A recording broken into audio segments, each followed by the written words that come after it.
You're strong. I know.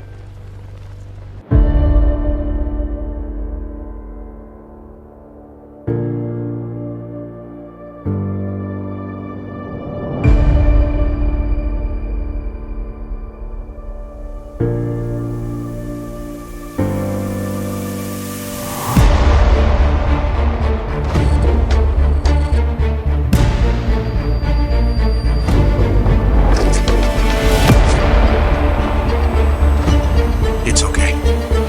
I've got you now. Just like in the movies.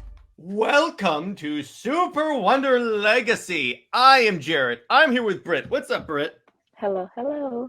We are talking about... Okay. I've done many videos on this character. But since I have one of the SuperWonder experts and Superman sales experts, specifically sales, I figured let's revisit this topic on this show. So we're talking about the problem with Jon Kent. And Debbie's going to hate me for this, but you know what, dude? It's got to be said. So Jon Kent is the son of Superman and Lois Lane. That person. So what DC wanted to do, they wanted to kill the new 52 Superman because of pure stupidity. That's why. It's not based on sales at all, as we'll get to there. But so they killed him and replaced him with post-crisis. Actually, you know what? Let's get into the PowerPoint and then we'll talk about this. But oh my gosh, Britt, your thoughts on Jon Kent as a character before we hop into this? Okay, well, John is very much a bland character. He he's a very empty character that he doesn't have a story of his own. It's basically for it was more for Dandy DiDio. He brought in John for Damian because Batman had a son and wanted a playmate or whatever. And so why not have Superman have a son? And it was also from, I think it was the 70s, a story of the Supersons. It was that comic of Batman and Superman Jr. So that's where really the idea came from. It wasn't so much of bringing back post-crisis or bringing back the marriage or anything. It was solely for Damian to have a playmate. So yeah, his problems pretty much stem from no actual end goal for him. It wasn't actually to, help with the Superman franchise or any progression of anything. And to be clear, before we get into this, our problems with this character has nothing to do with his sexuality. I know some people on YouTube are going to say that, but I have to put that disclaimer in there. Right. Oh, definitely not, because with Superman and Wonder Woman having daughter from the 80s anime, Aiko, she was actually bisexual, or it was implied when they were having the concept of her created. At first it was kind of like a mature anime and manga at first, but then it became a little bit more family oriented. So, but yeah, it's very much in there that she's bisexual though. So no, it has nothing to do with that. It's just the fact of, even with that certain topic, is how it was done. And we'll get to that because the writer, Tom Taylor, he actually admitted how much of that was a publicity stunt. Yeah. So, all right.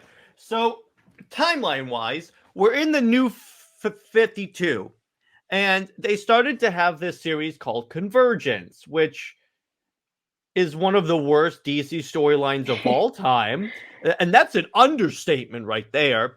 Right. And in fact, that's one of those stories where pretty much if you mention its very name... Why did you say that name?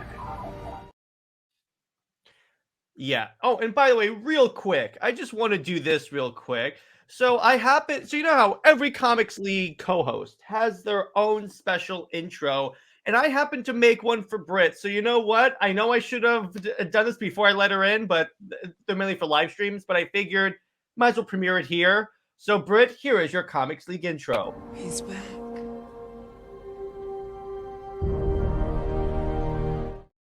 Oh, yay! I love it. Yeah, I thought you would enjoy the because I put in the animated and the live action together. I thought that was really cool. So Yes. convergence. Oh my gosh. So during this is the storyline, Britt. So here's what they did. So Bruce meets his father and they had a conversation. And the text of the book says, and to recount this and they basically said the conversation was too cool that anything we say would not communicate how cool it is. So we never know what that conversation is. Really? See, I didn't read Convergence at all. Me neither. Well, what the event was for in the first place was just a break for the main books when they were moving from New York to Los Angeles or whatever. And so so it was just kind of like trying to do the whole bringing back nostalgia fans and stuff like that, but that's all it was at first. It was just a mindless kind of 2-month event that kind of just went overboard. And chief among those changes was they brought back the pre-Flashpoint Superman, and they made it so he was depowered so he couldn't impregnate Lois. That's the reason, because I got news for you. Kevin Smith had a fantastic explanation for why Superman and Lois doesn't work. I'm not going to play that here because it's very R-rated, but you know what? He's right. So they had to depower him. And so that's where that's where Jon was conceived. Conceived and delivered is that. So then then they came out with this book. And Britt, you've heard me go on many rants about this piece of work. Superman, Lois, and Clark. Yeah, and by the way, I put the worst Rebirth series on there.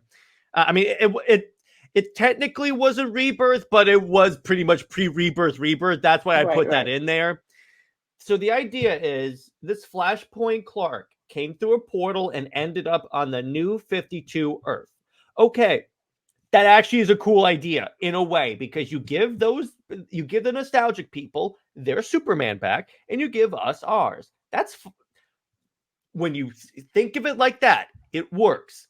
The problem is the series went on. And all right. The reason why he doesn't get involved with the Darkseid invasion is because it's like, okay, so the Justice League has that handled.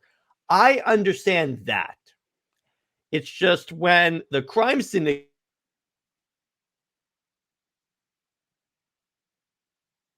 frickin' Anti-Monitor shows up and goes to war with Darkseid in the middle of Metropolis, this dude doesn't show up.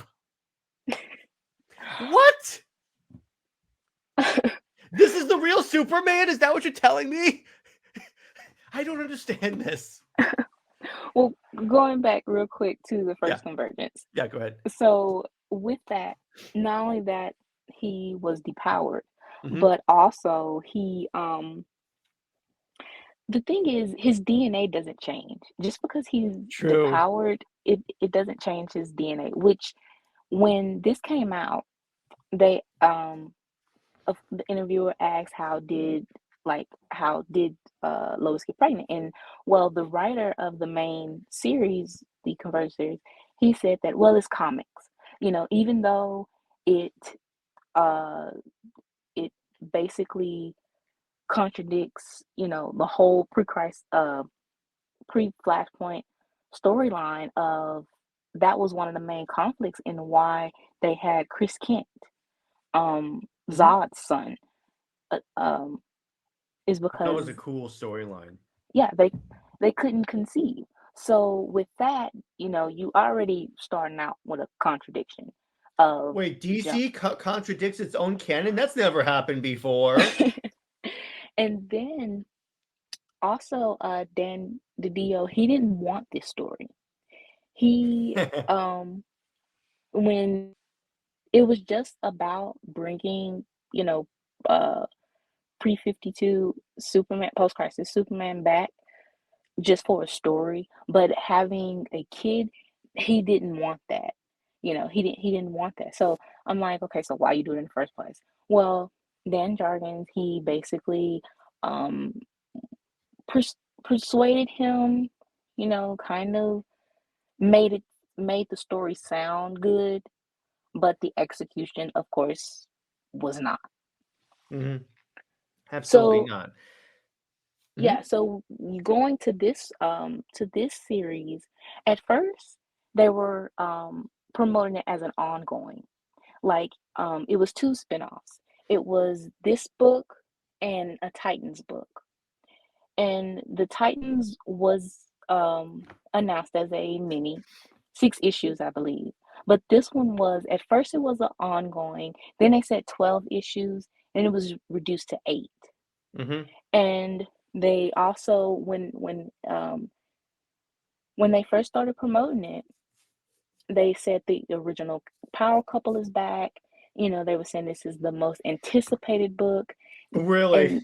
And yeah, and when they were saying that this was the original power couple, they were at the same time with the true storyline and Tomasi ruining, Clark and Diana's relationship in the New 52. So you can tell that it was definitely an inside of, let's ruin this to prop up this. And it's just an ongoing thing with that. So when the first issue came out, it was very much a surprise for this book to have low sales as it did. I mean, they had this is the real Superman. They had I can remember on CBR when the Clovis fans were like, let's make this sell like hotcakes so they can kill off Superman and Wonder Woman's relationship and put New 52 Superman with Lois or something. Spoiler alert for later in the presentation, they didn't. Yeah. Um it's like they were really thinking that this was gonna be like a top seller. So and DC just kept doing it. And you can tell the trend of the Superman and Wonder Woman book though, they weren't promoting it. Like they stopped. And yeah, it was a very telling time with how they were promoting this. And even at its worst of Superman and Wonder Woman's book, the fact that this book that they said was supposedly highly anticipated, and you would think that the sales would be going over what Superman and Wonder Woman sold, but no. Nope. For Actually, it never did. That's the hilarious part. Even at its very worst, Superman and Wonder Woman still outsold this stuff. exactly that, I mean, that is insane. That is damning. So, all right, so this series comes out. And again, if they didn't have him sit out and I got into it heavily with a viewer, like on a live stream that actually just happened like last weekend, or like I think it was on CLD last Friday or something like that. But anyway, so they said, well, Superman also did this, and I'm like, I'm not debating. I'm not saying he just sat on his ass all day during this series, which when a tornado showed up, that's what he did. But the thing is, I'm like, wait a second here. When the Anti-Monitor, you fought the Anti-Monitor, dude. I, you know how destructive this dude is, and you're not going to show up. Or if they showed him flying there and then he got like turned around by like intense fire or something like that, if he tried to do something, that'd be one thing. But then you add on a tornado hit Smallville, something that he can stop, and he doesn't do anything. This book should basically be called Superman, Lois and Clark, Coward Superman, because that's what he is. And it this story really doesn't match anything within the continuity, within just the world. the world that it was supposed to be set in. I mean, you're in this, like, it seemed like, you know, the cartoon Courage the Cowardly Dog, when Yeah. they are basically in the middle of nowhere. Mm-hmm. That is where, like, you can't see anybody for miles. That's pretty much what this felt like. And it was no other characters. It just seemed like it was back in the bottled city, or something like that. Like, there was no type of other interactions to make it feel like it was in the New 52 world or any world. It was very small, and trying to make him fit as he was doing stuff around without being detected. It was like you really have to turn off your brain to believe this. Like, Yeah. you're trying to make stuff work and it doesn't. You know what that's called, Britt? In the storytelling biz, that's called forced. Yeah, it was very forced and contrived. I mean, this, and the nerve to have a sequel that, well, it was a backup series, but um it was like a sequel within the recent Action Comics, and again, it still did not make sense anywhere. And Yeah, the problem with that, and I was reading those backups, I had a thought. This isn't canon anymore because with a later storyline that we're going to talk about here, they make it so he was always the Superman of this earth. So this right, whole he's hiding back, he's hiding didn't happen. right. And that's the thing. None of this stuff works at all with with the whole everything is canon. It can't be because it's contradictory.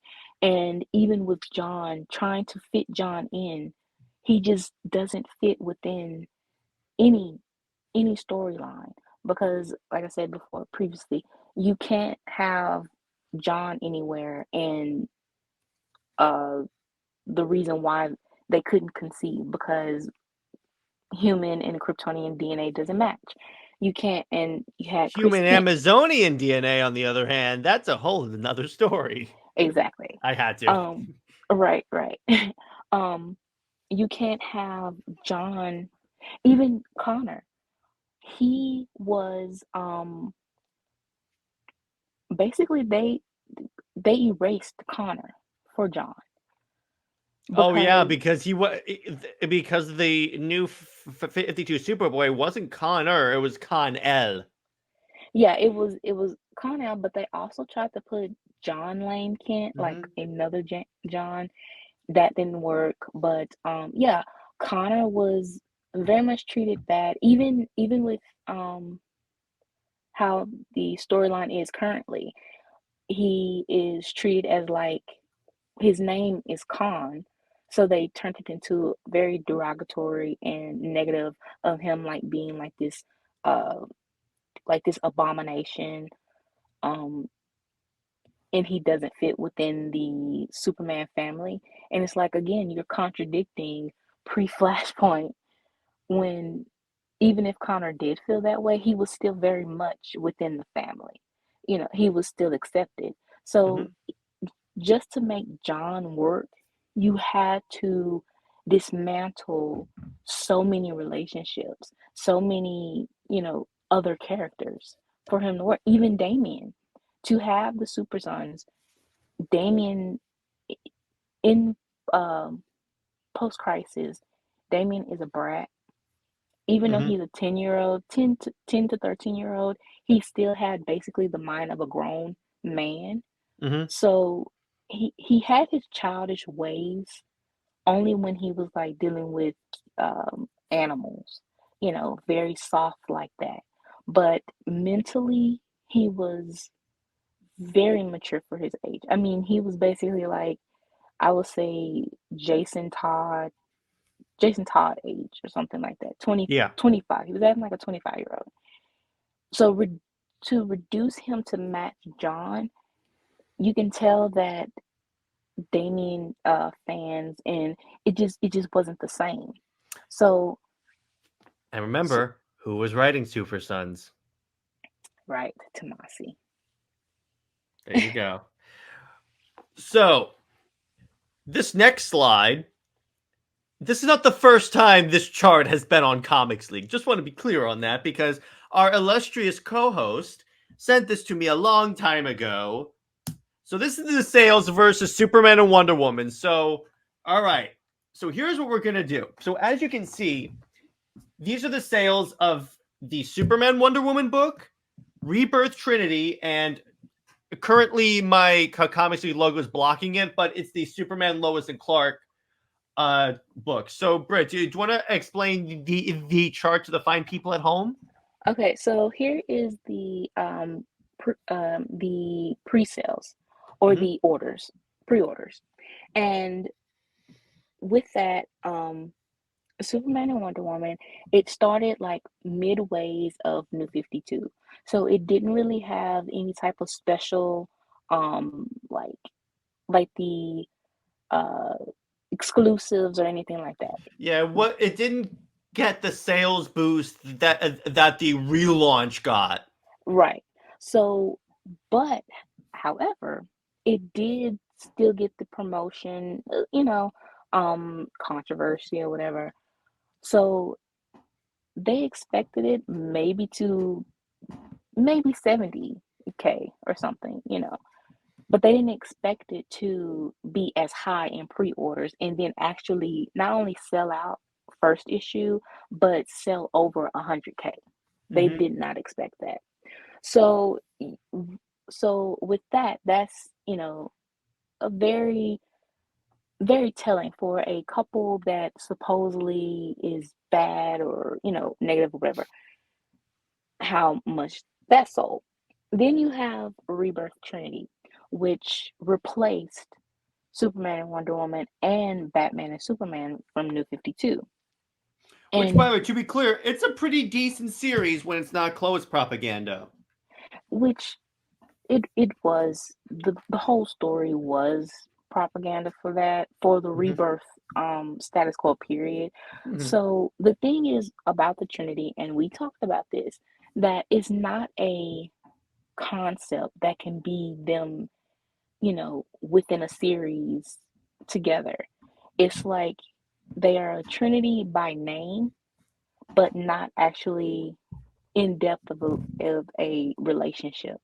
So, like, the only connection is Superman in the middle, and then you have Wonder Woman and Batman as like his, his brother is Batman, his work wife, future wife, is Wonder Woman. That's how that works. So having the Trinity book, it really just didn't. And the thing is, Batman fans aren't going to support the book. I mean, they aren't supporting a Trinity book. They aren't Because even. here's why: a lot of the people that buy Batman, and I'm making a generalization in here, so forgive me for that. But a lot of the people that buy Batman, I think Superman is lame. They do buy the World's Finest book because it's a lot of it's primarily Batman. That and because World Finest and Batman and Superman, or Superman and Batman, has been one of the books that they've had since pre-crisis. So it is an ongoing thing. The Trinity is not a ongoing thing. Superman and Wonder Woman, I mean, you can, of course, it's a ongoing thing as far as their on and off relationship, and whether you want them to be best friends or whatever complications like that, then yeah, they can have a book. Batman and Wonder Woman cannot. I mean, Liam Sharp's book, it was, trying to bait, those fans, the JLU fans, and by that copying a Superman Wonder Woman story. That was Tom King. Well, still. Liam Sharp's book, and that even, I think that just debuted with 40K, if I'm not mistaken. Oh, but geez. yes, so yeah, so you have these instances or whatever that it just doesn't work.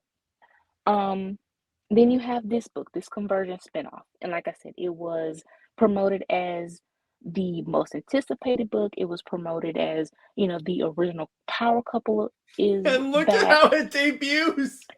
And the debut is just 35,009 for those people that are like blocked by my logo, and it doesn't get above like 25,000 the rest of it, and I'm just Right. like, if this is the series that you all want, how does it have 35,000 pre-orders? And you're debuting a brand new character of Lois and Clark's, son, and it debuts like this. That. Well, yeah, even the speculators were like, nah. Right. I mean, I think they had variant covers. I mean, they had it all. It was written by Jurgens, the writer that every Superman fan prays to. Right. And I think at one of the Comic-Cons, I mean, they had a whole segment. They were doing sneak peeks and all of that. I mean, really promoting this book to be the end all be all. And yeah, for it to debut at this time, I think it was right before BVS 2. Mm-hmm. Yeah, because Rebirth started in 2016 or so, and BVS came out around that time. Yeah. Yeah. So they were also trying to, also with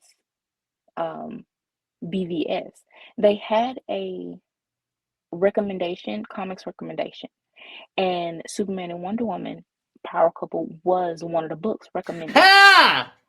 Thank you, Zack Snyder. And well, with that, when DC posted the tweet about the recommendations, they took it down. Let me guess, the Clovis fans freaked out. They took it down because, well, first, of course, Clark and Diana don't have interactions. Unfortunately, like that. Yeah, but they would have if it went on, I think. Yeah, so that's one thing, and I guess they was trying to, I don't know, synergize or something, but basically with promoting that book, and the movie has nothing to do with that, they just deleted the tweet. And well, here's the thing. It does have. Here's the way I could link BVS, Superman, Wonder Woman, because a lot of Superman and Wonder Woman is, first off, the public perception of the superheroes. That's very much BVS, and then the whole idea about Superman not like fitting in with humanity. So, and that theme is very much throughout at least Volume 1.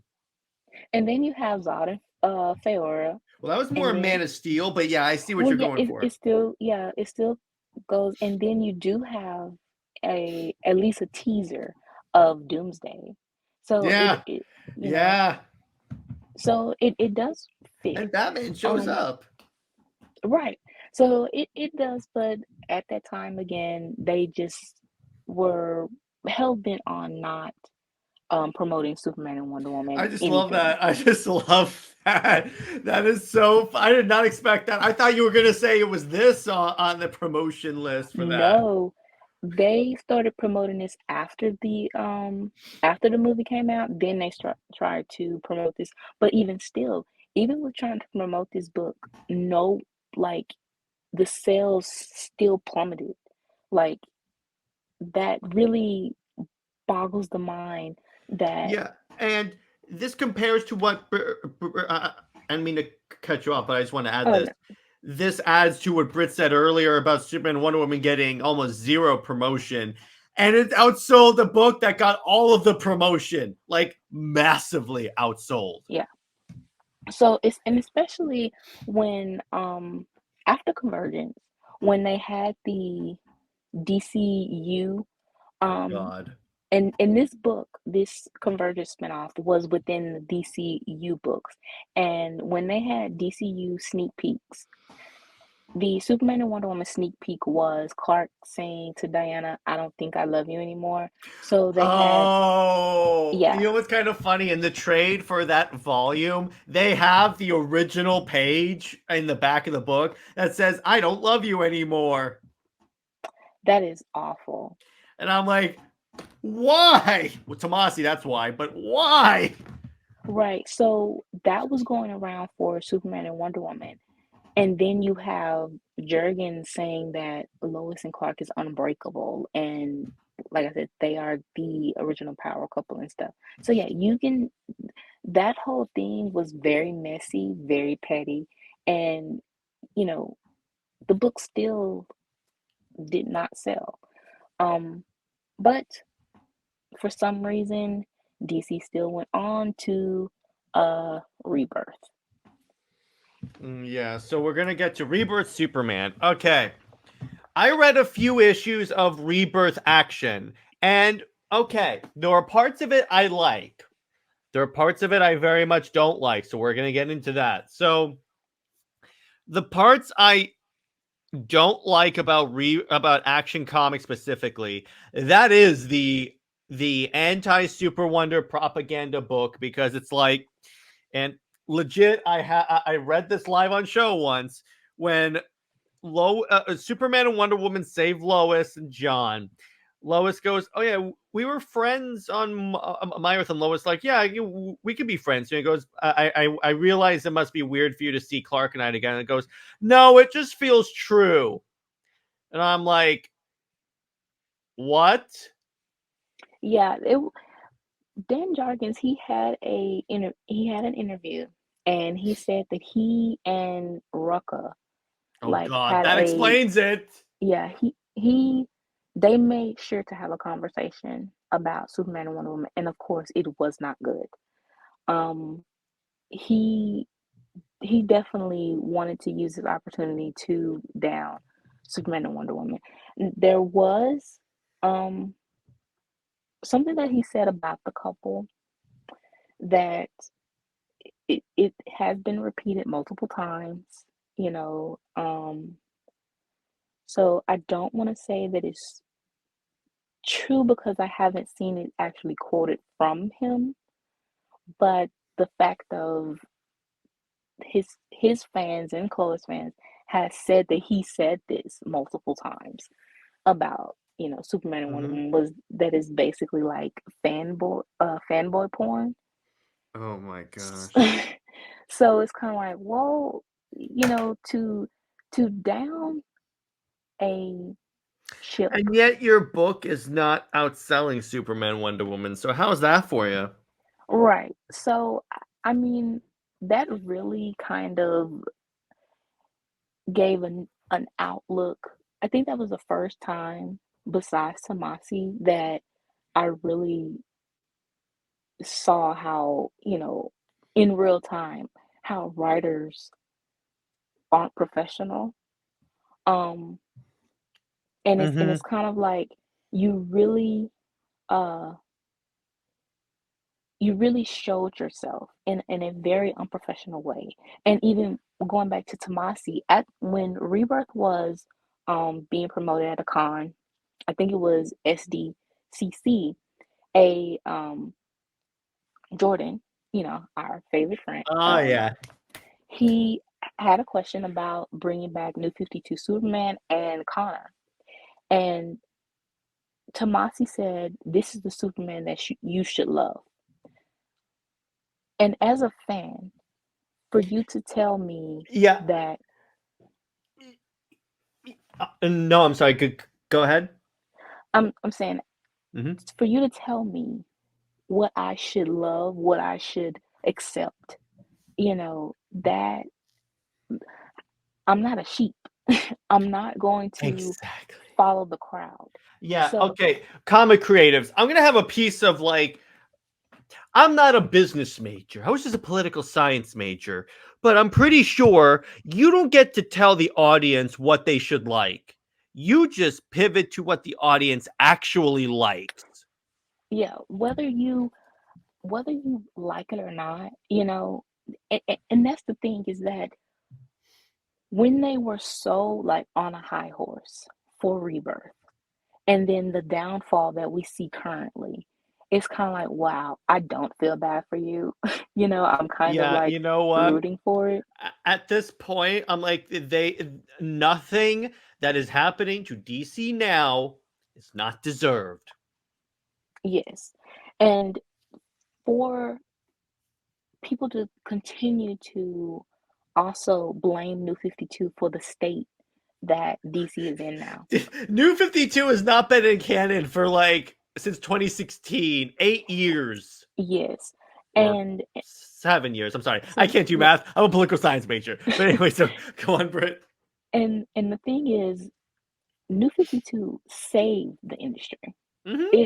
It saved it from what already was going, south with post-crisis, with sales already in the gutter. New 52 raised it up. Was the execution just A1? No, Nope. because the communication and the cooperation of the creatives and There were the editors. major issues there, Yes, particularly on Superman. right. Fortunately, here's the thing about it though. Both books were really good. So it wasn't like one book was crap, but the other one was good. No, both were telling good stories. Yeah, it was just the fact that the execution could have been a little bit better or anything like that.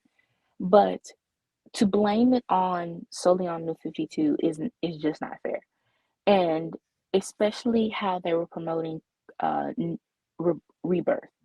When they started promoting Rebirth, they were saying basically again the real Superman is back, my Superman is back, the Trunks, well, not the Trunks yet, but a certain creative, which we will get to. yes, but that whole thing of this is real, if you don't like it then you're not a real fan type thing. and and especially Jurgens, he really showed, he was piggybacking pretty much off of BVS, because the only reason why he got the clout that he got for Rebirth and to basically be lead on the Superman books and everything was because of BVS using the death of Superman story, which it also used Dark Knight Returns. It did, but which is a heavily Superman Wonder Woman story, right, in terms of Superman relationships. But Frank Miller didn't want he didn't want that. They were already doing Master Race. So it was to coincide with BVS. And the deal, it was kind of like a heads or tails. But Frank Miller, he didn't want his stories within DC the multiverse or anything like that, because how other creatives, they take these stories and they ruin them basically. So he wants his, if he messes it up, he messes it up, but that is his universe. And I think the only creative now that he trusts, if he is to pass it on, is Raphael Grompa. That's the only creative I think that Frank Miller trusts. Yes, please, because here's the thing about Raphael Grompa. His writing and art are both like on point in terms of skill. Right. So Dan Jurgens, he took that. He, again, the deal, he was, which is hilarious, by the way. I mean, interrupting about so he took clout from BVS. BVS is not Death of Superman until like 85% into the movie. So the most of it is Dark Knight Returns. That's the thing. It's not like it's like you have Doomsday punching a wall at the end of Man of Steel. No, it doesn't turn into Death of Superman until Doomsday literally emerges from that cocoon. Right. So, but the deal, he felt like the pitch that Jurgens was giving him still was like he was looking at money signs or whatever. He was already on this idea of Supersons, with Damien and his nostalgia for the book, for the old 70s whatever book. And so I believe his first pitch was John. It was basically redoing Clark's origin, which I think post crisis, Clark and Lois, they do die, and John is sent to New 52 Earth, and I guess That would have been cool. And but at the same time, they were still trying to find a way to break up Superman and Wonder Woman. Of course they were. Which So is why we get this beauty. So this New 52 Superman will end up somehow with Lois or whatever, and they raise John as their, so I guess that was the idea, but it didn't work that way. And with Reborn, this totally just bombed any type of cohesiveness they tried to have. Again, Dan Jargon sent out a tweet about Reborn, and it was a last hour. Yeah. It was actually a last hour story that it wasn't supposed to be. It was supposed to be post-crisis Superman in the New 52 world, and they were trying to basically build like new relationships or whatever with the awkwardness, but again, trying to incorporate John and Damien together. That whole thing is just, Not only that. Okay, so I'm going to tell you a story about. I'm going to tell you a Jared story. So I was getting. So I had gone to the movies with my dad, and we saw Alien Covenant, really crappy movie. I'm checking my Facebook feed as soon as the movie ends. What do I see? They wiped the New 52 Superman and Wonder Woman relationship out of canon, and I believe it was Tomasi said the goal was to erase that from canon. Yeah. And I'm like, I don't want to swear. I really don't. But go on. Yeah, that was Dan Jargon's. Oh, okay. And it was him, but he basically said that they were, well, it was basically New 52 out, period, but mainly their main goal was Superman and Wonder Woman's relationship, though, because it was pretty much a threat to their whole thing, because there's no way to fit that relationship, because they were together for so long. Timeline wise, they were together for the 5 years of New 52. I think it was real time of 5 years. So yeah, and it was up until his death. Yeah. So, and they were talking about the whole marriage thing, even though that was just kind of thrown in there. But a marriage and, possibly having kids or whatever. But Britt, haven't you heard? According to Greg Ruckus, Wonder Woman doesn't get romance. Yeah. That just bias, Mm-hmm. So with that, Dan Jurgens, he used the New 52 suit, which still doesn't make sense, of how he basically said that he wore the suit after Death of Superman because he was depowered or something, so that's when he wore the suit. And then also with him being depowered, he and Lois was able to conceive John or whatever, but John has like 3 different but if he's depowered, how is he using his powers in those stories? Exactly. It doesn't make, none of this makes sense, and it annoys. At least I would have at least respected it more if they had found some way to do it. Let me put it this way: if you can't like continuityize it, that's a word I invented. Sue me. Where if you can't do that, don't do it at all. Is my mind, because all you do is you screw the entire timeline. Right, and basically they did. So because on Wonder Woman's side, she's saying that she knows that a Superman died, but at the same time, she's throwing him under the bus and herself, saying that she's not good with romance and she was with him just because it's easy. But then on the Superman side, they never had a relationship.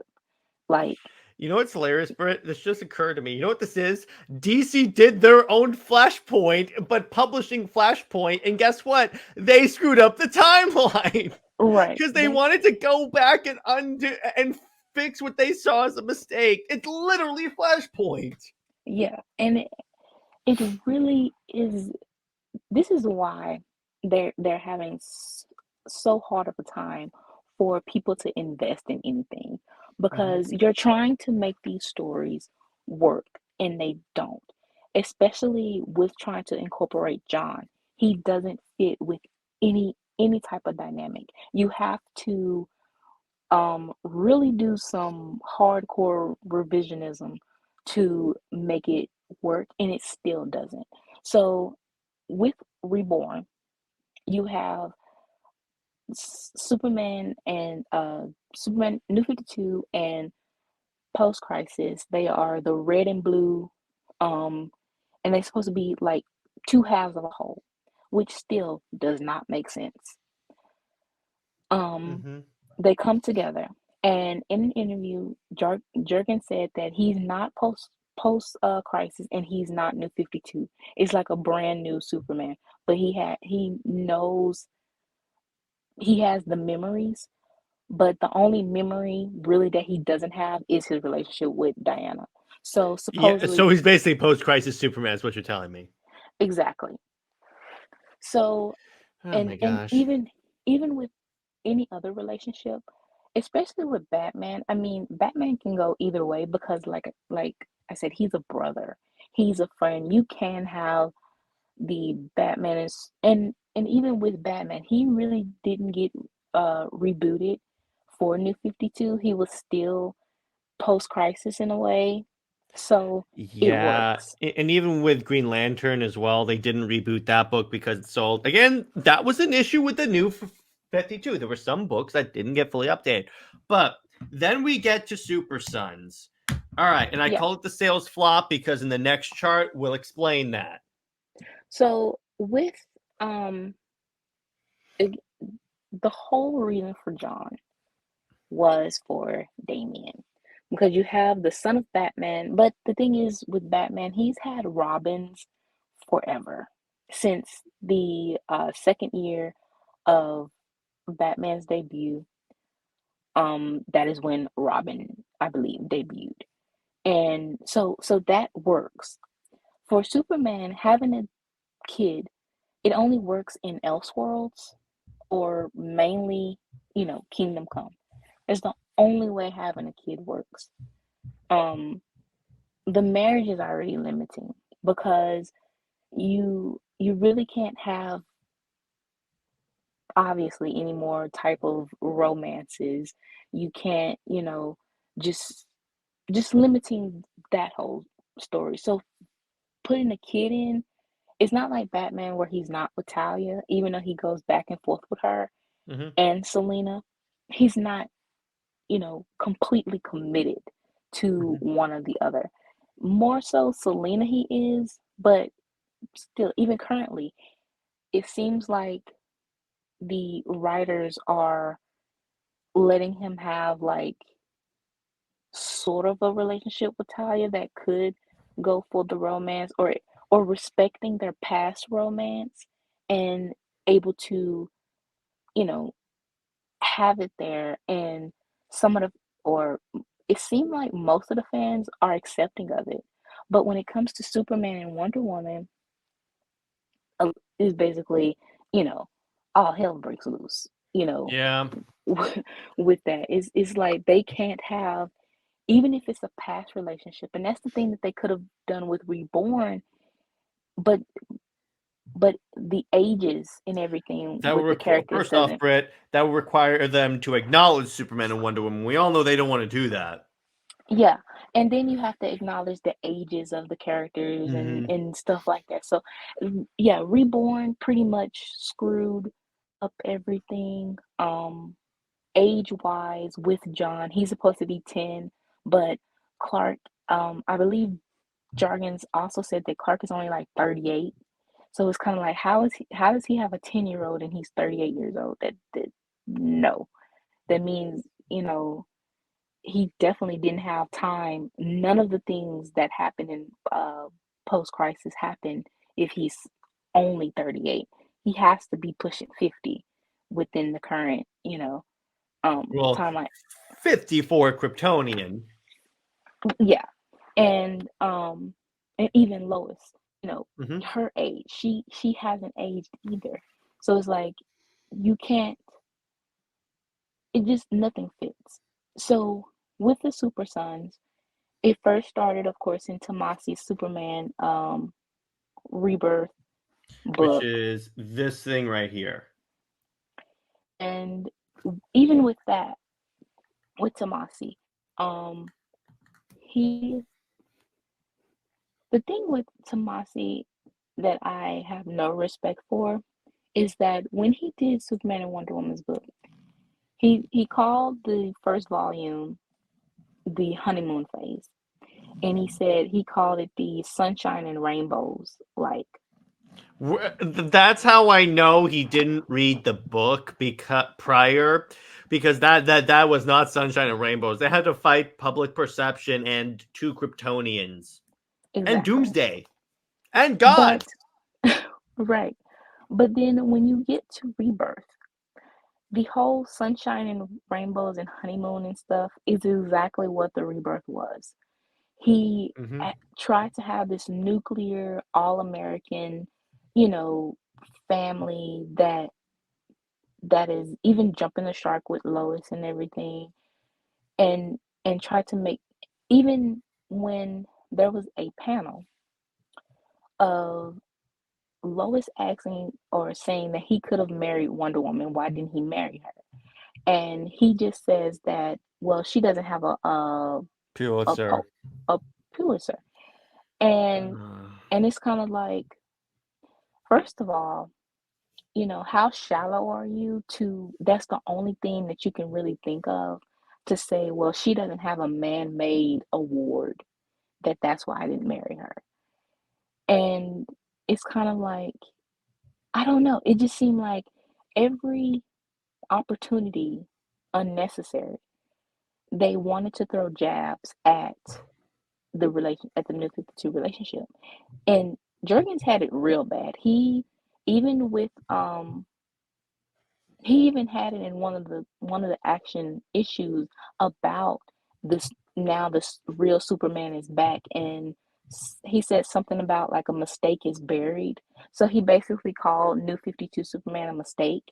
Mhm. And on his Twitter, he would talk about the suit. He was saying how now people don't have to draw the suit with the collar and the lines or whatever, and just things like that. And it was just so rude and unwelcoming. So you have this with Tomasi. He has the Super Sons, and I believe that at this time, Tomasi has a son, and I believe at this time he was 13. So he was self-inserting his son within this book. And Damien was really bratty. It was kind of like they were villainizing. Damien already He's always has, been bratty though. well, it was more so like to contrast against John being like the wholesome, I see. good So in other kid. words, like Superman and Batman's relationship. Yeah, but it was like turned up a, a couple of notches to where it was just like Damien's character was a stereotype, was like a very annoying stereotype of his, kind of like Harley Quinn, the Harley Quinn show, when Mhm. Damien is just like Oh God. unbearable. It's kind of like that's what they tried to do, and again, villainize Damien even more so. Damien's character is him, he's going against, on the fence of his family, whether he wants to be on the Wayne side or the Al Ghul side. And And the thing is, that is so much more compelling, because he's feeling like he doesn't know his place.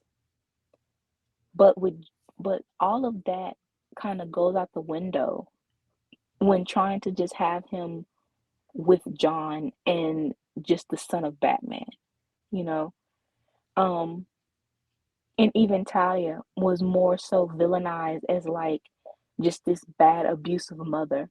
She already was villainized with Morrison kind of doing the whole she raped Batman thing. And then the animated movie that was after, I think it was Batman Bloodlines, where she goes from loving mother to screw my son. Exactly. They really try to contrast between Lois. And that's another thing. Even with Hitch, his Justice League, that was more of the rebirth status quo. Lois, Clark, and Jon is just everywhere. They had this everywhere to basically what Tomasi said of you need to accept this. So it's, forced in everything. And um with that Superman, when they had the legacy storyline, and Diana was portrayed as like the deadbeat, you know, um, absentee mother. And for some reason, Clark did not tell her the truth. Um, Mhm. didn't tell Hunter the truth that your mother was, raped and then she committed suicide to save everyone. Um, Mhm. but first of all, that story was heavily edited to Yeah, you got it, because from the very first like promotion I saw from that storyline, they were hinting that he was the actual son of Superman and Wonder Woman. right. But again, it was the status quo that they tried to uphold. So you had Lois be the mother that stepped up for Hunter, that Hunter adored or whatever, and he looked up to Damien and John as his older brothers, which now they're trying to do this same storyline with Lizzie. Um, Diana's adopted, seem like she's adopted now, daughter. Probably adopted. The funny part, by the way, and we've talked about this on the show, is when Lizzie was created just because Superman and and Batman have kids, and it's kind of funny Exactly. how like that's like mirroring exactly why John exists. Yes, and they've admitted that Damien was Damien was actually just created as another Robin, I believe. It Hmm. was just like we've had adopted, sons for Batman. Let's give him a real son, but it wasn't like it wasn't as like hammered in, Hmm. as this is now. So now you have Superman with a son, and it really doesn't fit his character because he doesn't have sidekicks. Kara, she's his cousin, and she's independent. Connor, he's like one minute he's like a little brother to Clark, and the next he's a son, and then or something like that. But he is independent, and he's with the Titans or something like that. Hmm. So these are all independent characters that has their own story. But then when you bring in John, first you have to deal with the fact that he was a newborn. Then he basically aged in dog years. He was first he Love was a that. newborn, then he was 10, now he's 20. And it's like, you know, within the span of how long has he been around for like 7 years? Around that, yeah. Yeah, so he, like I said, he aged like in dog years, and you really don't. The only reason why some people are invested in his character is number one is some people are still having this head canon of um Damien and John, the Supersons. They thought it was cute at first. They even shipped them as a couple, which I Oh really don't, God. no. Yeah, as kids, mind you. Yeah, no, you don't know. Um, number two is that it was Chloe's fans, having a son and the whole that she can have, conceive a child or whatever like that. And number three, which Dan Jurgens, he admitted it, it was to close the door on any other possibilities of especially Superman and Wonder Woman. Which he doesn't realize that she doesn't close the door, because if Clark is really unhappy in the relationship, he'll leave. Right. Well, if they write it that way. But I mean, in the beginning, when it basically felt like a mandate of Superman and Wonder Woman cannot be close, very much distant from each other. It wasn't like that. It wasn't until after um Bendis run did they start kind of, getting back to how things kind of were just post crisis. But yeah, it hasn't gotten any better nor worse. We've had just a couple of instances where you can feel that they had the relationship. And then also with Wonder Woman 754, I believe, with Steve Orlando, when he had the reference of their relationship. But they, of course, the whole revisionism of the relationship, they broke up because Diana, putting on her, which I don't think is fair, is that she chose her mission as Wonder Woman instead of, Which what they she really wanted. literally addressed this in Volume 2 of Superman Wonder Woman. Yeah, but again, they are ignoring, actual story for this. Right there. Yeah. So, and it's what's even more funny is that Diana's relationships, she's only had two, which is Clark and Steve. And it's kind of like, for anybody else to, those are her main relationships. But yeah, with Steve, it was more so like she wasn't really into the whole settling down thing. But with Clark, it was that she gave up that for her mission, knowing that she wanted it with him. So that whole thing, I just think that they could have put New 52, like it was teased in Doomsday Clock, on its own Earth, so it can, continue on instead of this whole that the relationship didn't work, because we know that it did. Which I'll give Jeff Johns credit on that. At least he said, hey, if you like it, it's on a different Earth. Right. So back to Super Sun. So the Super Sons first debuted with pre-orders of There you go. 99,000, and the reason That's not why, bad, honestly. actually, when the chart first came out, it was actually in the 80s.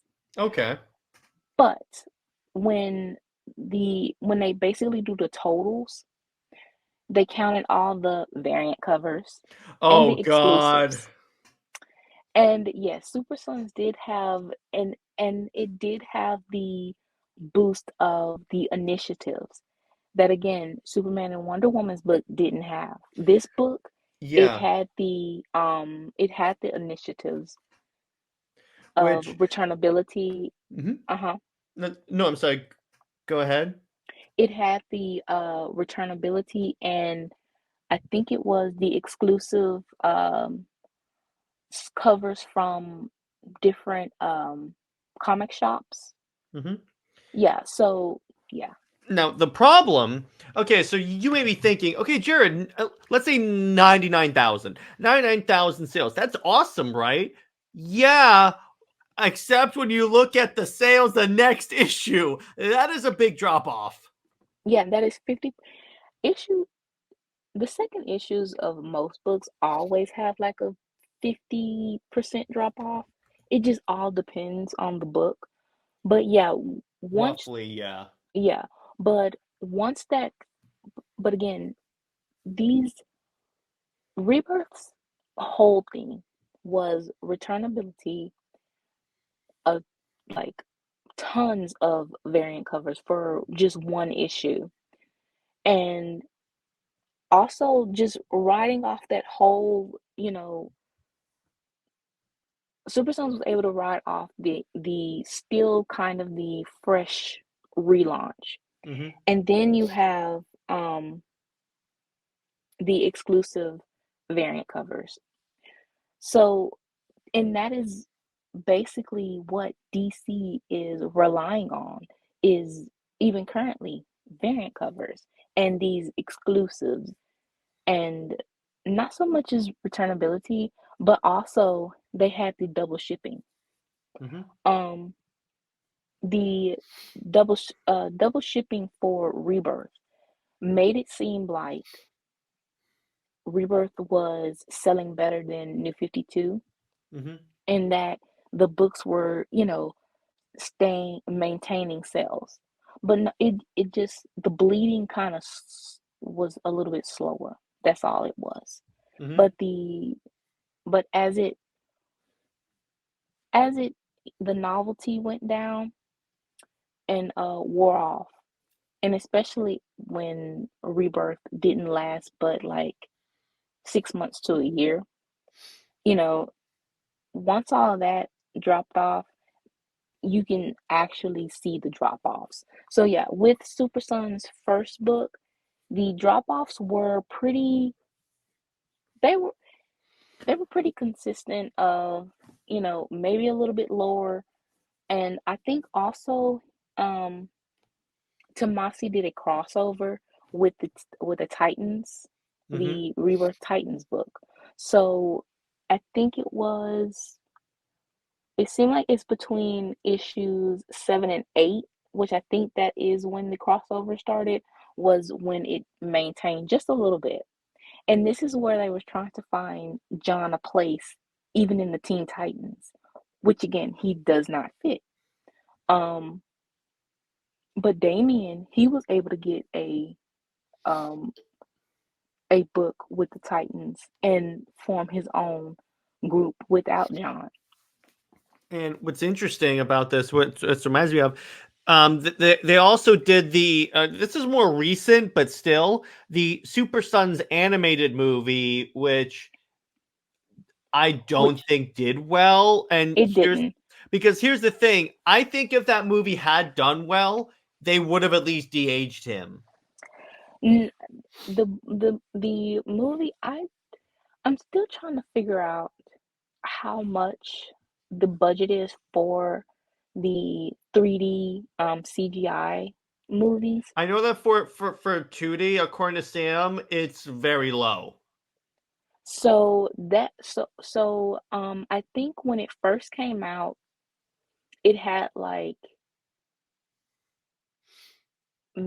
it maybe made like 300,000, but if the budget is already low, I don't think that they even made the budget back from that movie.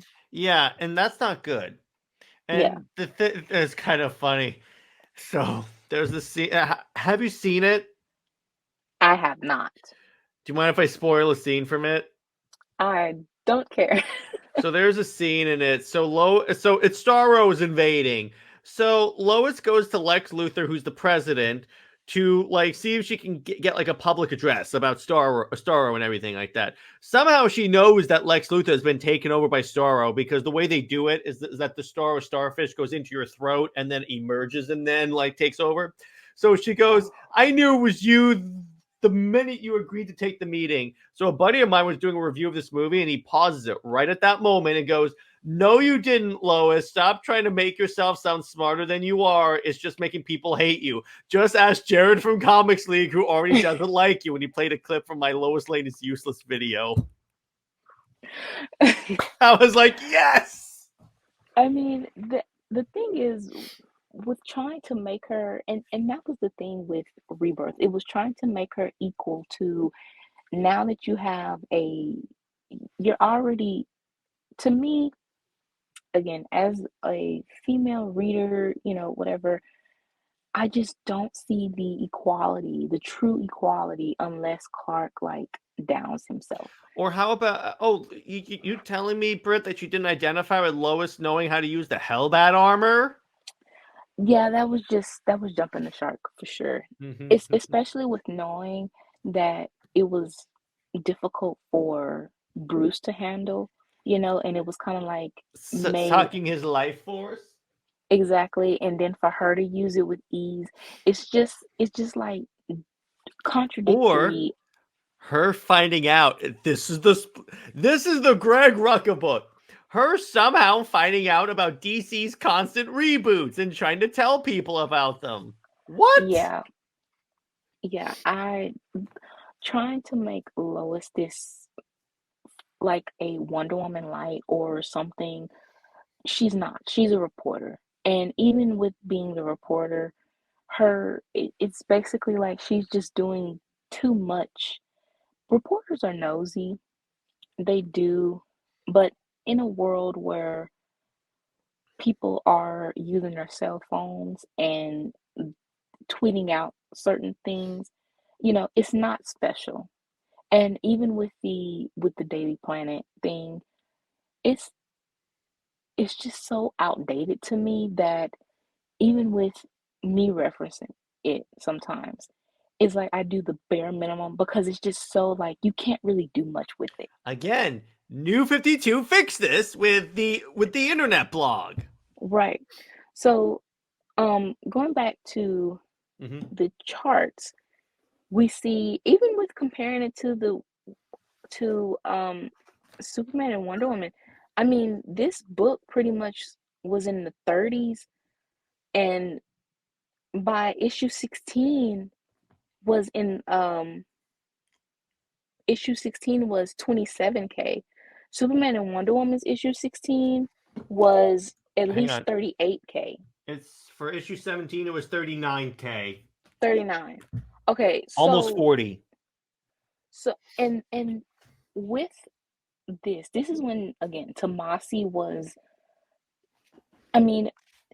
got called out on Twitter by Superman and Wonder Woman fans like every time the first couple of issues came out, because he just was not writing Diana well at all.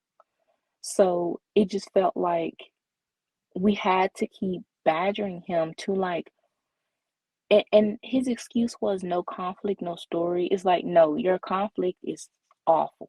It doesn't even match the characters nor their relationship.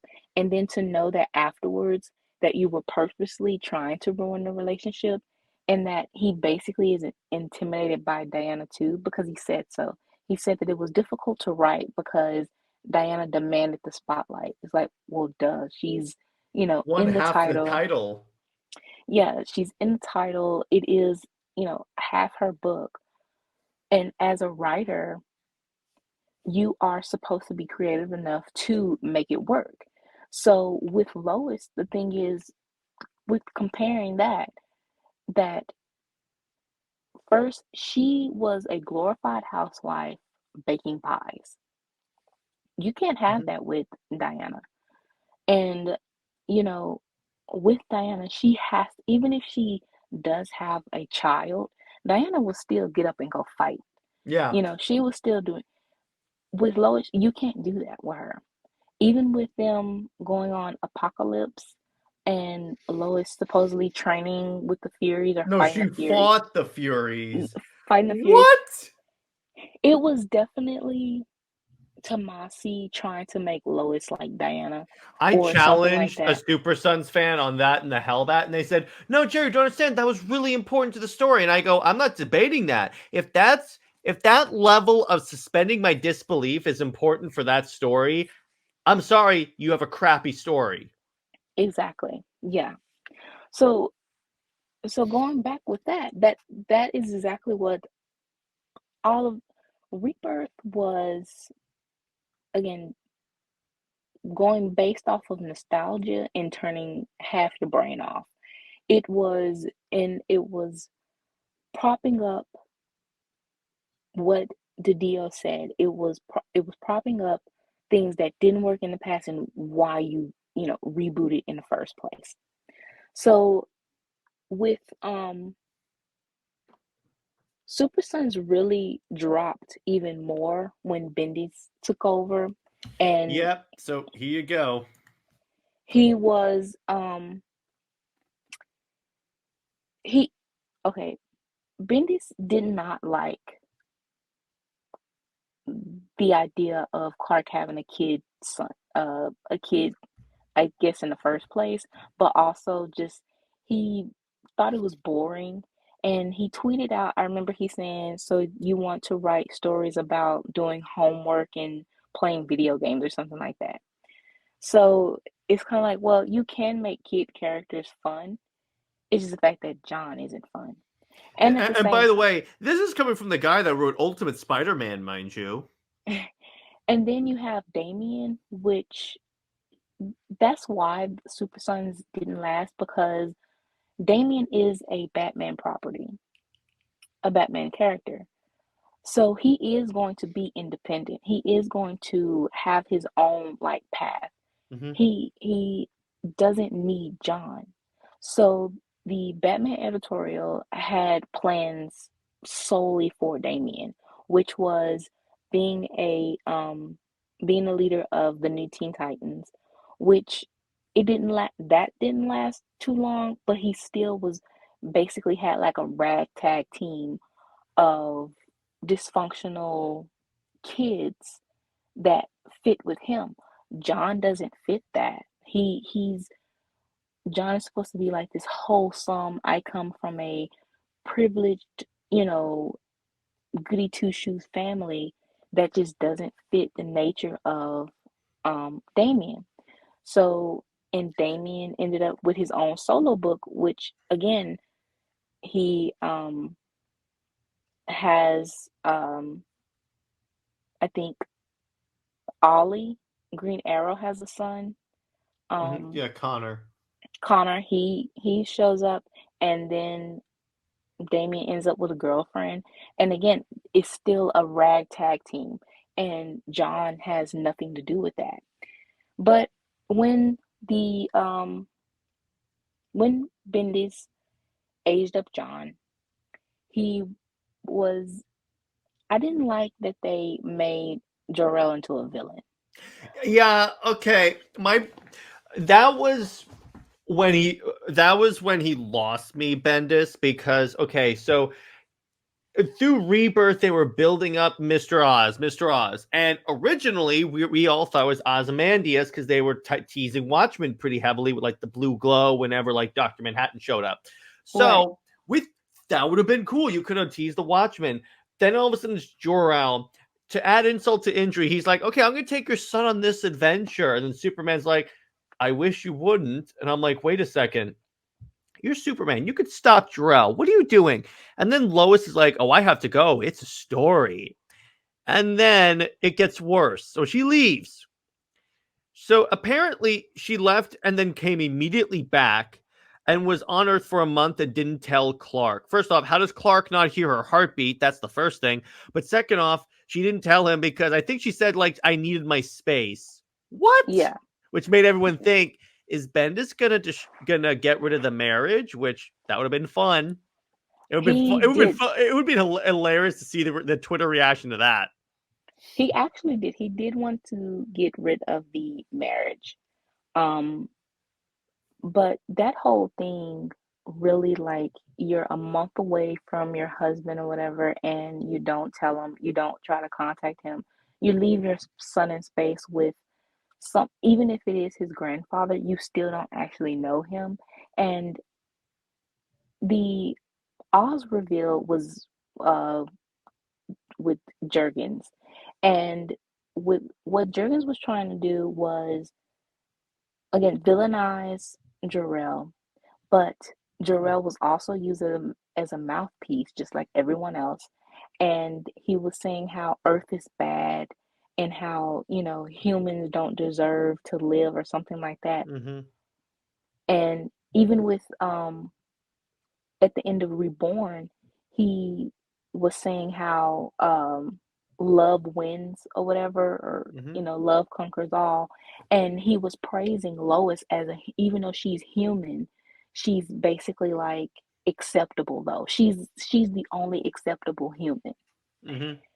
And it just made it seem like uh, even before um Homelander and Omni-Man became as popular as they are, it's kind of like they really are validating the idea that Superman and Kryptonians, Jor-El, is like that deep down. And that's Because, the thing, because it's like Jor-El's supposed to be, it's not supposed to be General Zod. yeah. And to say, and of course they would say that Lois is the only good human and she's the only like acceptable. I just, it's so on the nose and so much of, just using these characters as mouthpieces just gets on my nerves. So when um so you have Bendis with Jor-El and Jon. I forgot how Jon ended up alone, but somehow he ends up in a volcano On with Earth 3, mind you. on Earth 3. I think he somehow entered a black hole, and that's how he ended up on that Earth. But Okay. when you have Ultraman that looks just like your father, you I mean, you're supposed to be traumatized. And Mm-hmm. it's kind of like he didn't want to show that. He wanted to show that Jon was just well adjusted, that Lois and Clark raised him to be like this kid that can do no wrong, that he can handle anything, which you don't see that at all throughout this whole time. You don't see them actually raising Jon. You just see like these happy-go-lucky family moments, but they're not teachable moments. With Damien, he he taught him how to fly. He was basically trying to teach Jon things that Clark was supposed to teach him. Um, but again, it just never was shown. Anything that Lois and Clark, his parents, was supposed to talk to Jon about, it never happened. But Bendis also said that Jon was biracial, which was How? he used the race in the literal term of human and Kryptonian. Okay. I was about to say, because that makes sense, but It makes sense, but at the same time, no, it doesn't, because Jon is very much look like a normal, Caucasian American boy. So any type of um kind of like racial quote unquote conflict that he should have, he doesn't. mm-hmm. Even going back to even his name, Jon Samuel Kent. His name is because Clark says in I believe it's Convergence, the second issue of the little spin-offs or whatever, um of the tie-ins, I mean. He says that he wants his son to be named Jon Samuel Kent, or to be human. Like he doesn't want any type of association of his alienness or whatever. He he said that he feels human, so his son is going to be human. And first, I already don't like that, because again, you are undermining who you are Again, it's the Clark is who I am, Superman is what I can do. Yeah, and a total disrespect to your heritage, to your parents, um, you know, just everything. So to big up this whole I love being human type thing, it was just the worst. So, yeah, so Bendy's whole thing was he did want to get rid of the marriage in a sense of it's there but not there. Like Lois is married to Superman, but she's not married to Clark or something like that. It was something of that nature. Um, she And was then, also isn't uh-huh. this the run where they reveal Superman's identity to the world because Bendis didn't want to write a secret identity? Yes, it was that, and he brought back the trunks. And even with that, Mm-hmm. even with the identity reveal, it the way New 52 handled it, of course, the execution was still it wasn't as it wasn't that good, but at the same time, you still saw the repercussions and consequences. Mm-hmm. With Bendis, he said that he wanted it to be like a coming out, like, coming out the closet type thing. And But for that's not people, the way that works because here's the it's not, thing. Superman coming out of the closet, if you will, involves the Daily Planet possibly being bombed. And you know what? They could have salvaged this if that happened once. They could have had that happen once. And guess what? Nothing happened. no, even his whole thing of being a reporter. I mean, you've written stories on yourself. It Lois being married to you this whole time and writing stories. Those type of consequences were Bendy's. He said it. He didn't want none of that. He basically wanted like a celebration or something like that. And with um it was asked by myself of Bendy's, like, with the secret identity being revealed and the truth, and when they had this special, it was supposed to be of different characters, their reaction. So of course we were waiting for Diana's reaction, which she would be supportive. Oh, yeah. The Batman one where he's like, okay, good. What? But with Diana, she first of all, she was very like very absent, again purposely, Mm-hmm. because of Rucka. And then the one that Rucka wrote, it it it more so told the perspective of Batman than giving, and Diana was basically like,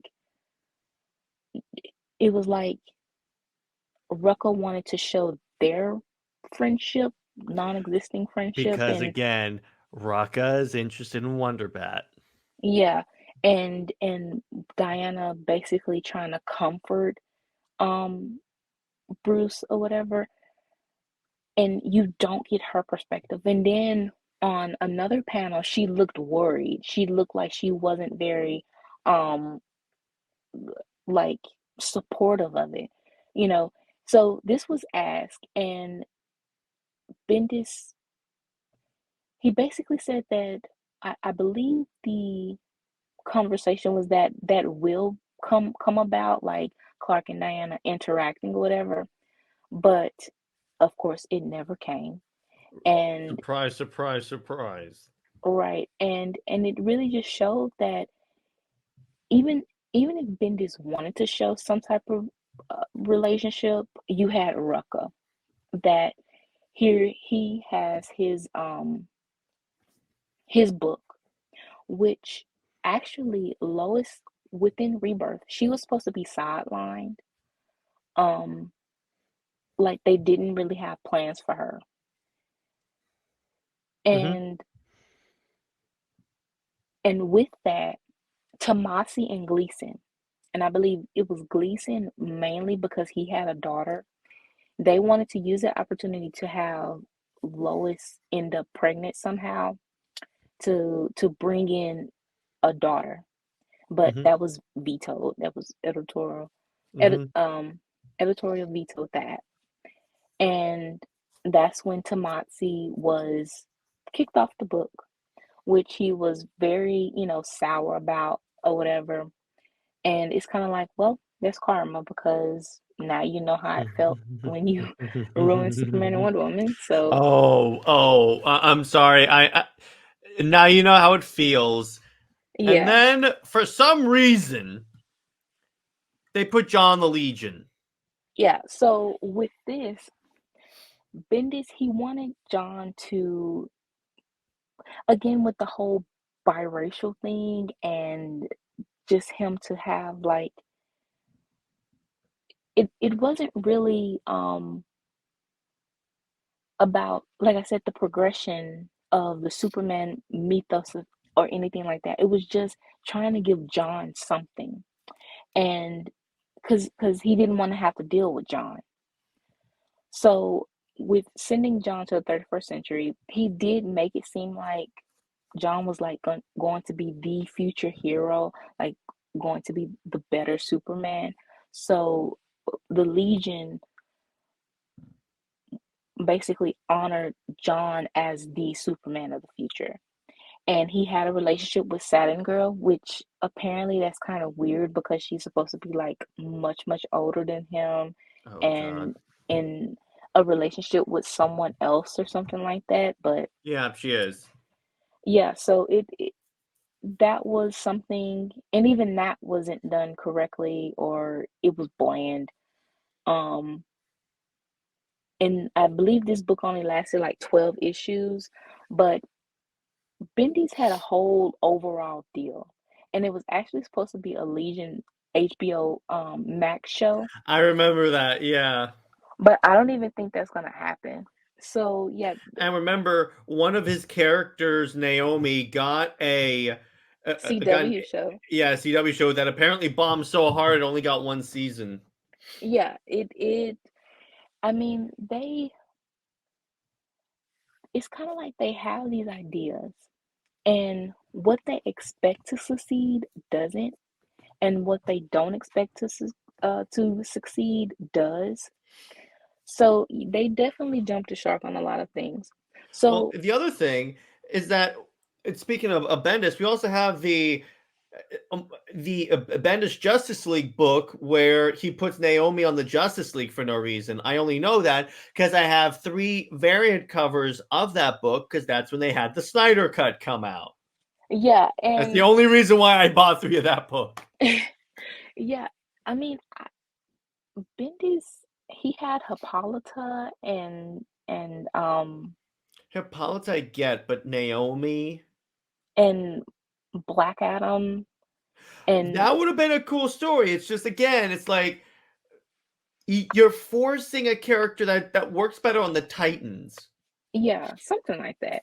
Um, and with this, with John and Legion and all of that, because the Kid John fans complained, they gave Adventures of Super Sons, Yeah, which still didn't do well. But going to the which sales chart, here's the thing, it that started in the 30s. that actually did like more than like half was cut, of the first series. And that's the thing.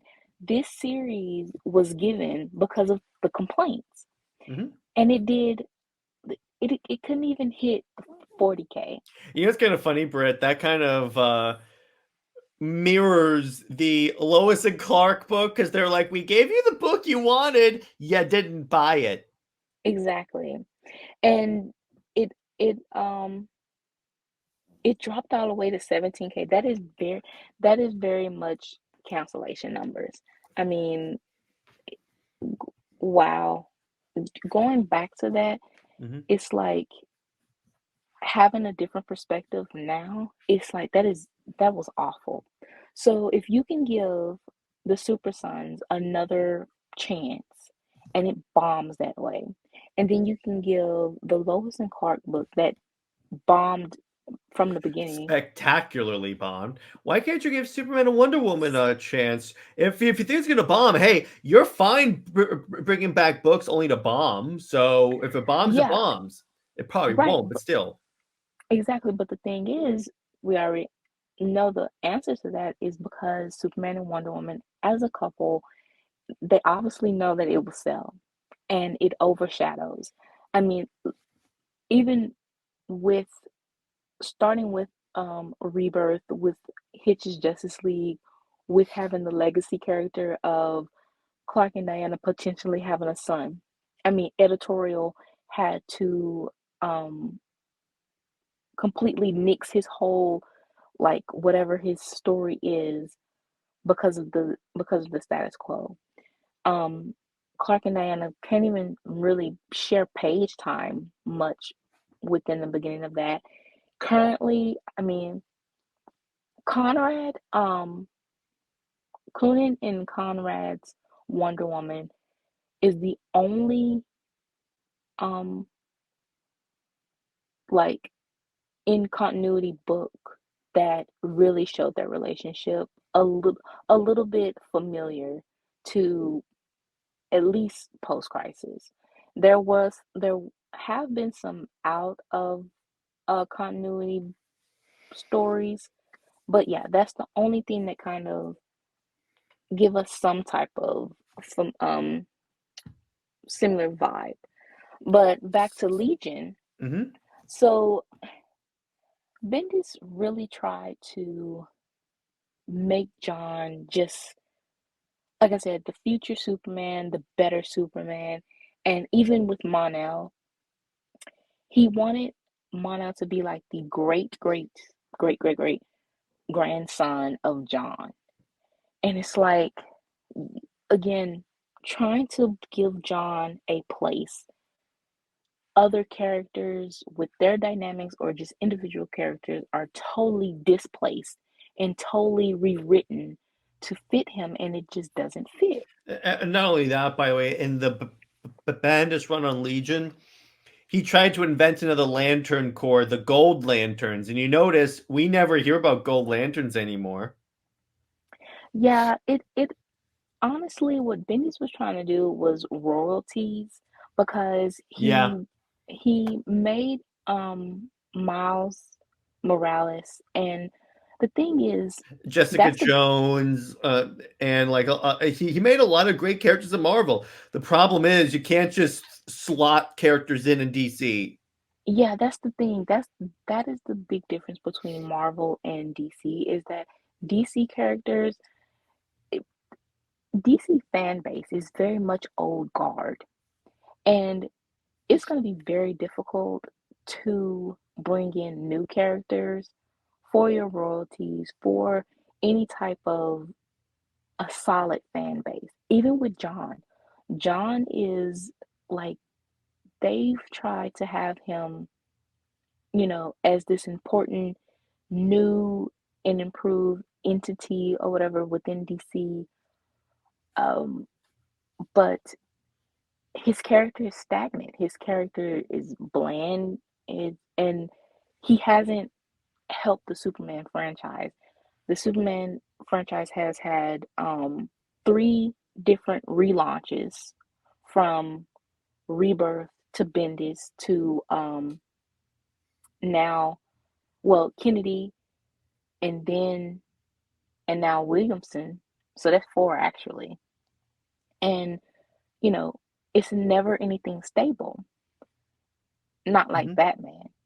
Batman is still ongoing from the rebirth, from uh from the rebirth series, regardless of the creative team changes, it still remains the same, book. Well, yeah, because they're not going to screw with Batman.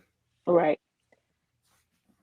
But so moving on, so then we get another infuriating series, the Tom Taylor Superman Son of Kal-El story, which started because I believe this is when Clark goes off to War World. Correct me if I'm wrong. Right. Yeah. This is when they are trying to, well, they also had Future State. too, Yeah. which is later. We'll Uh-huh. talk about it later. But that was the beginning of this is actually for 5G, Oh boy. which was Clark was going off world, and John was supposed to be the Superman of Earth and starting that and everything like that. And somehow with the 5G plot is basically Clark becomes a, a authoritative, and basically again it's the whole Omni-Man thing, Mm-hmm. and with I think Kara too, Mm-hmm. and it was I believe it was a war between Batman and Superman, of course. Batman being the hero, Superman being the villain. It was a real It dawn was of justice, is what you're telling me. dawn of justice, injustice. Yeah, it was that whole thing. And John, I guess, was supposed to be on Batman's side, the good team against his own father. Mm-hmm. And I believe that Damien was going to be a villain. It was going to be something like that too. They wanted it to be like X-Men, Magneto and Professor Professor X. X. Yeah. Mm-hmm. Yeah, they wanted John and Damien to be that. So with Tom Taylor's as the cover says that he was supposed to be the 21st century Superman, which honestly Clark is the 21st century Superman. He's supposed to be He's timeless. yeah, and also the Man of Tomorrow. I mean, that's his name, or Marquis. Why Mm-hmm. do you need another one? But So you add on that the fact that this book was created just to grab headlines. yes, so with this, the they actually stopped giving the pre-orders after COVID, Mm-hmm. when because DC Mm-hmm. changed distributions Mm-hmm. to Lunar, and they weren't giving the pre-orders. They left Diamond, so it's kind of like a guessing game. But ICV2, it only shows I think 3,000 comic shops in North America. But um, recently, a writer from Marvel, Dan Slott, I believe that he said that it does give kind of an accurate, um, just with the ranks, it Mm-hmm. does kind of give you just a little picture of where the books, Oh yeah. are placed. Because I remember I was getting into a debate with people. I think I actually DM'd you on Discord. This is back when we had the Discord chat about this. And I was in another Discord group. I brought up about how he's not selling as a character. Then they brought up his like placing in ICV2. And I'm like, I'm sorry, I'm not impressed by a character labeled Superman being in the like 28th spot. Yeah. So, and then it's I mean, you're basically marketing him as the Superman, and it still didn't last. Mm-hmm. So it debuts rank 17, which we go back to Superman and Wonder Woman, which ranked I think seven, Ha! 5 or 7. Then and it just again they have the it didn't have the benefit of a fresh relaunch. It didn't have that, but he did have exclusive variant covers. And at this time, they are starting to increase the number of variants. So within Rebirth, I think they had like 5 for number ones. Mm-hmm. And then actually for Superman and Wonder Woman, they only had 2 Mm-hmm. variant covers. For Rebirth books, they had 5. For now the Infinite Frontier, Dawn of DC, it can go between like 10 to 15. Mm-hmm. that is a lot of covers just for one issue, and it's inflating and flooding the market. Mhm. So we don't really know the actual numbers of this book, but of course Tom Taylor, he does like to screen grab like Amazon rankings, and he does Of the use these completed rankings. trade. Yeah. Or even single issues, like it can say number 1 for like the category of 45-minute read on Mhm. Amazon. But it's like those rankings change every hour. So it can be number 1 1 hour and be like number like 20 on another hour. So that's, and also I believe Jim Lee said that digital sales are kind of flat. So in like less than 10%. So yeah, that's not really helping anything. Mm-mm. The trade, I think it ranked 15.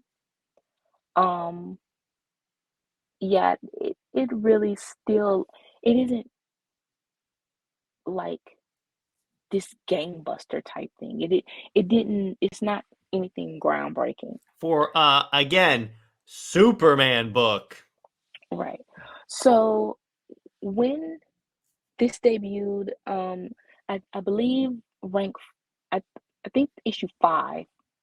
No, it was issue 4 before issue 5. Issue 5 is when he came out, as they had the whole thing of him becoming bisexual, revealing Jay Nakamura.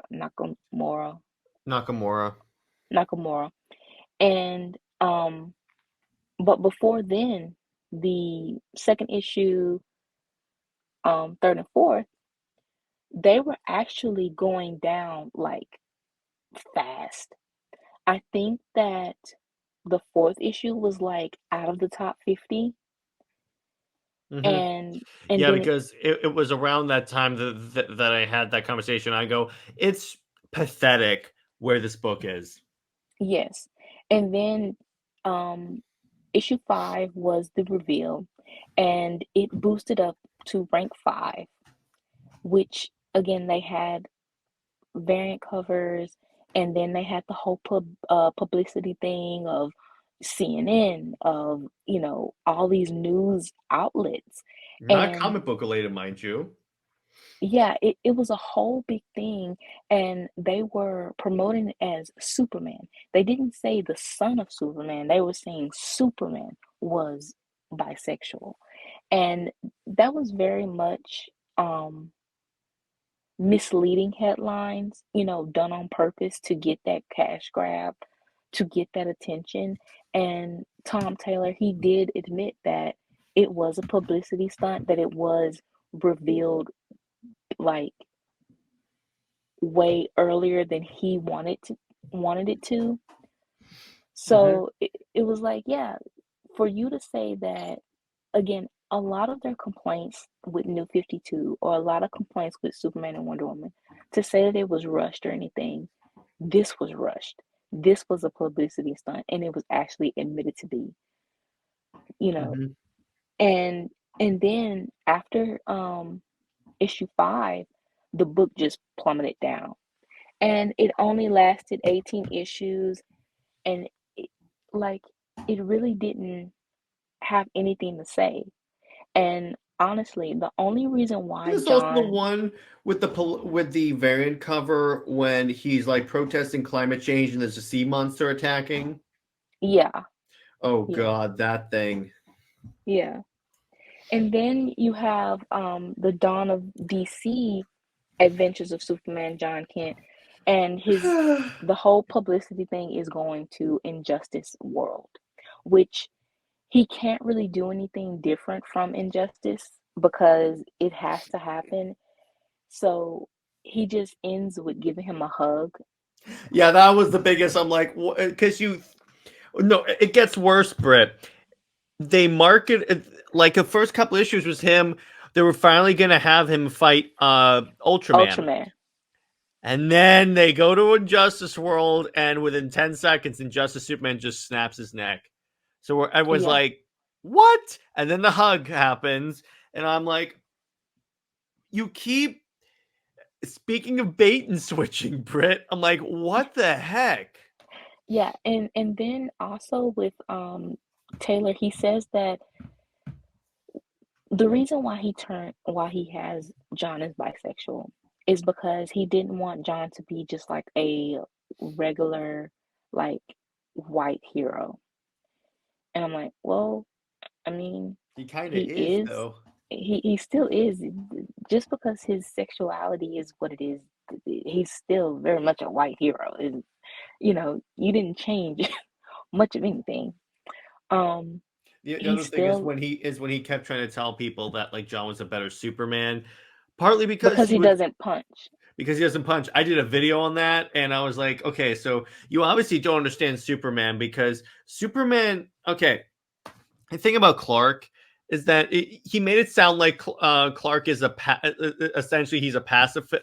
Jon is a pacifist, and I'm like, well, then he's a crappy hero because here's the thing you have to know about Clark Kent, which you should know this considering how long you've written him or like written characters around him, is that like Britt and I are working on a story together, and we had this conversation because the thing about Clark is that violence will never be his first option, but it is up there in options. You can't make a superhero a pacifist. Yeah, I mean, it's a very thin line, but even Diana, at first she was a pacifist. Actually, Clark and Diana are pacifists in a sense of they want peace first. They are peaceful heroes to talk, to save people. But the fighting True, comes in. but isn't the definition of pacifism saying violence is never an option? That's why it's a very thin line. That's why it's very, very thin. Because by their definition and pretty much my stance and is that violence, I mean, they have to fight. They have to punch. You know, they aren't going to try to talk down a demon. You know, they aren't going to try to talk down if they're fighting Amazon Mm-hmm. or Zod or Cersei, or Ares. They aren't Mm-hmm. going to talk to them. They're going to No, throw some punches. exactly. Um, and even to a point where, they will have to, if there's no other option, which I really don't understand the controversy of the Max Lord sacrifice storyline because I don't as well because here's the thing. Under the lasso, he said, "I'm only gonna let Superman go if you if kill you me." kill me. And he's What? not a human. He's not a human man. He may look like it, but he has mind control powers He's a metahuman. and very much he he is powerful enough to control Superman. No, that's dangerous. He has to go. Like, I'm Yeah, my sorry. biggest problem with Sacrifice is Batman's response, where he's like, "Get out!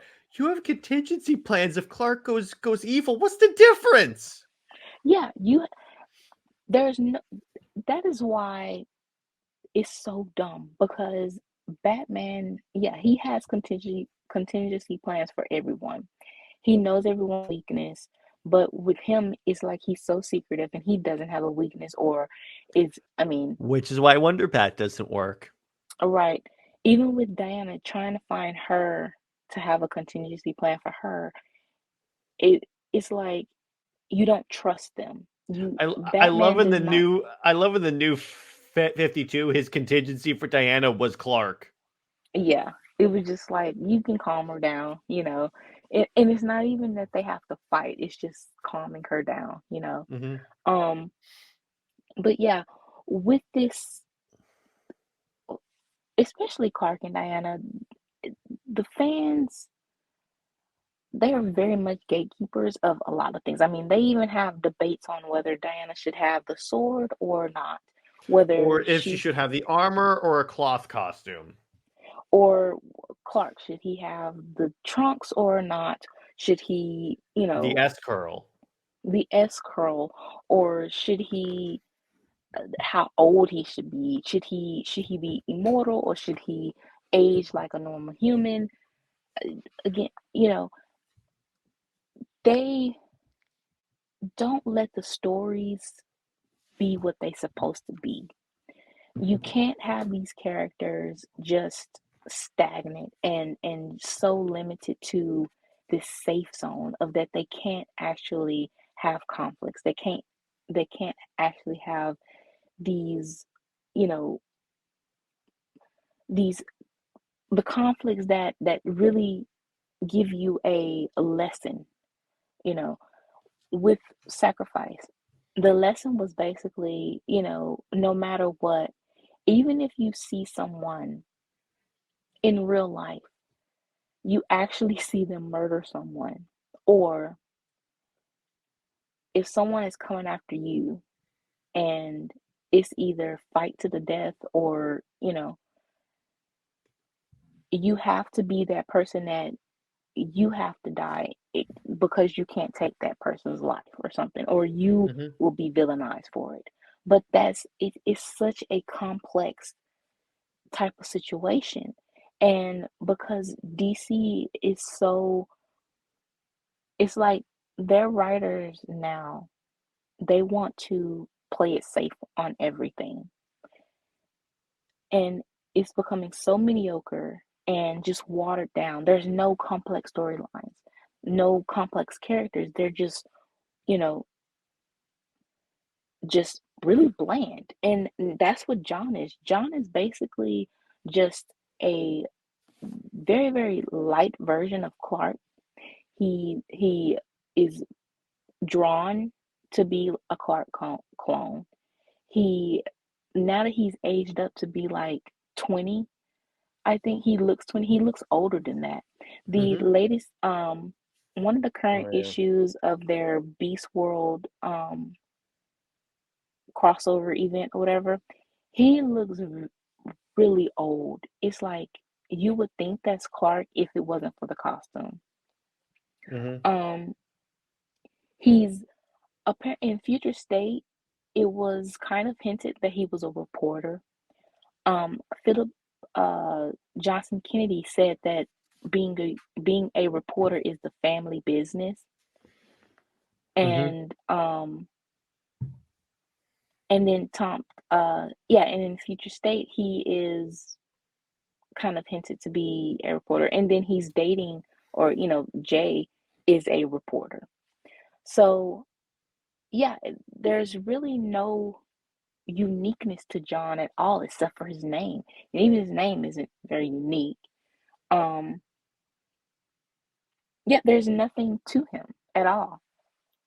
And with this book, with being in the injustice world, it was pointless. I mean, you didn't really tell a story. You really just use the video game because yes, Tom Taylor wrote the Injustice tie-ins, and that's pretty much what made him quote unquote famous.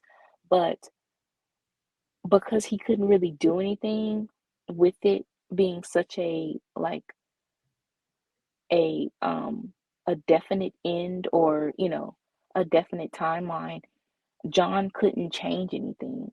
So why even have him visit that world or whatever? Even now, John's only,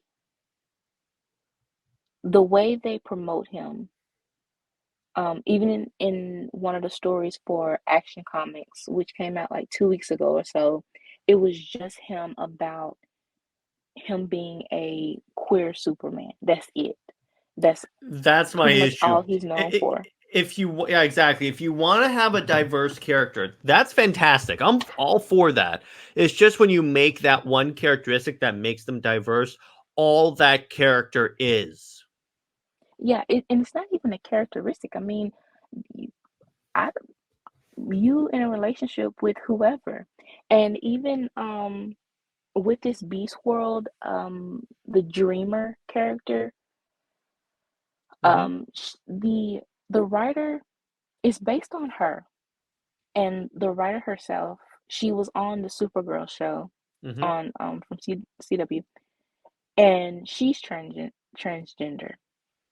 So her character is a self-insertion of herself, and she apparently hinted that John is going to be with her, which is still a transgender.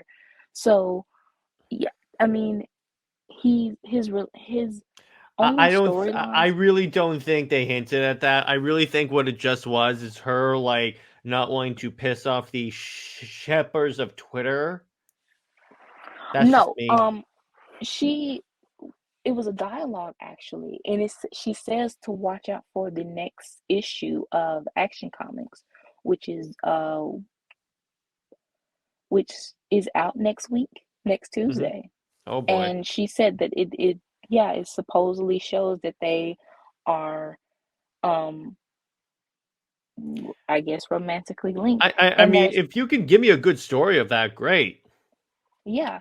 So and honestly, um there was also another character that they introduced for John, um, and they called him like John's Catwoman or something. So yeah, so John's basically his most interesting stories, or is being in a trying to fit him romantically with someone that's not Jay, but trying to find like that, whether it's a transgender or a another male. um yeah, that's all his character is about, is trying to find him a ship, you know. Mm-hmm. Even with Damien, um, with Lizzie, I guess of course it's gonna be misconstrued of how Tom King said it, but he basically said that Lizzie is being babysat by her big brothers, and it feels like more so they're raising her.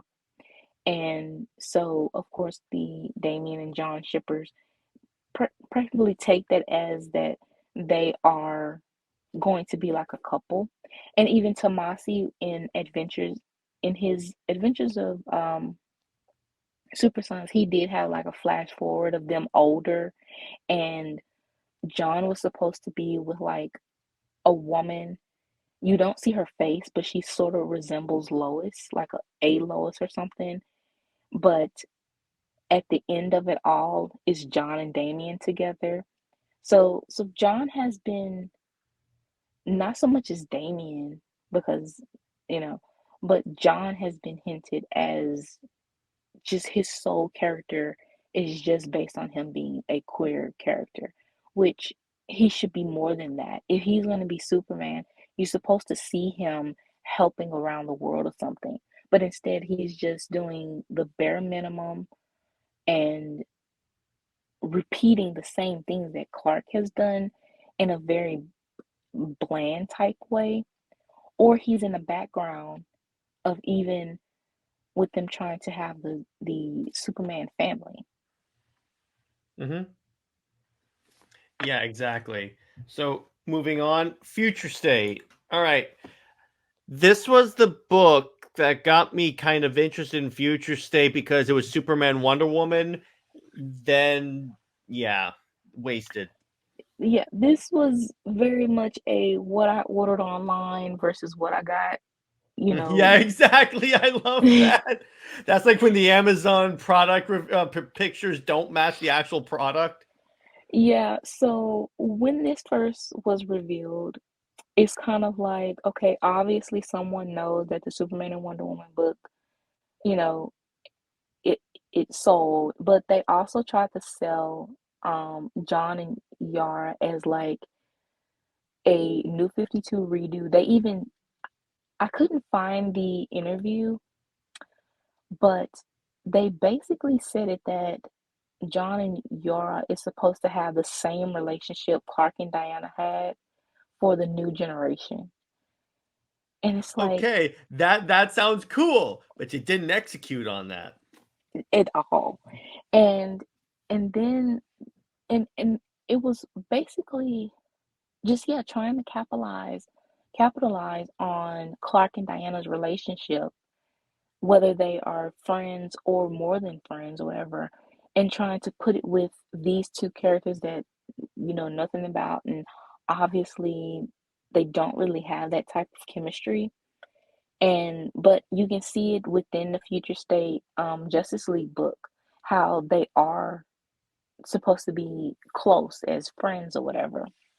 And there were articles saying that John and Yura was going to be like the next power couple and all of that, Mm-hmm. that Clark and Diana couldn't be. So, but that flopped and failed. You know, again, John, even though he's supposed to be bisexual, it's still that he didn't really have. Well, remember, I think this was before the bisexual thing, though. It was, but it it was, but as we see though, John and Yora did not have their, even with the Dark Crisis, they tried to show the relationship, well, meeting each other for the first time, but it seemed like again it's edited. So whatever was before trying to build it up, once you know, whenever Tom Taylor's whole idea was approved, they switched it. Mm-hmm. So, I see. you know, so yeah, so Yara, she also was a wasted character because So much the whole potential. controversy. You actually had excitement about that character, though. Yeah, her design, her being a Brazilian, and pretty much, you know, I would say a lot of DC fans are Brazilian. Mm-hmm. So for you to have that representation, that was a big win, but then it was a huge loss when DC fumbled. Because first of all, you start off with the stereotypes, the controversial stereotypes, and then you have a writer that doesn't understand the Brazilian culture. Mm-hmm. So so yeah, they pretty much fumbled Yara's character. And then for her to be a Wonder Girl, but she doesn't want to be a Wonder Girl, is that was weird too. Um, Again, DC's wasted potential. Then yeah. we. No, I'm sorry. Go ahead. Oh, and so with John and Yora, they were called um the the planet's finest, which is a very good name for Superman and Wonder Woman's team. Because it's not just I well, I don't know if it's the world, but Yeah, I was about to say it doesn't really make sense if they wanted to differentiate it between like Superman and Batman because world is a planet. planet. So I was thinking that maybe they were trying to say like the universe. It could be the universe or the galaxy or something. But yeah, still trying to have that that relationship. That is what John continues to, you know, ape off of. It's at first he was trying to have the Superman origin, you know, in Convergence. Then the Batman and Superman relationship uh with Damian.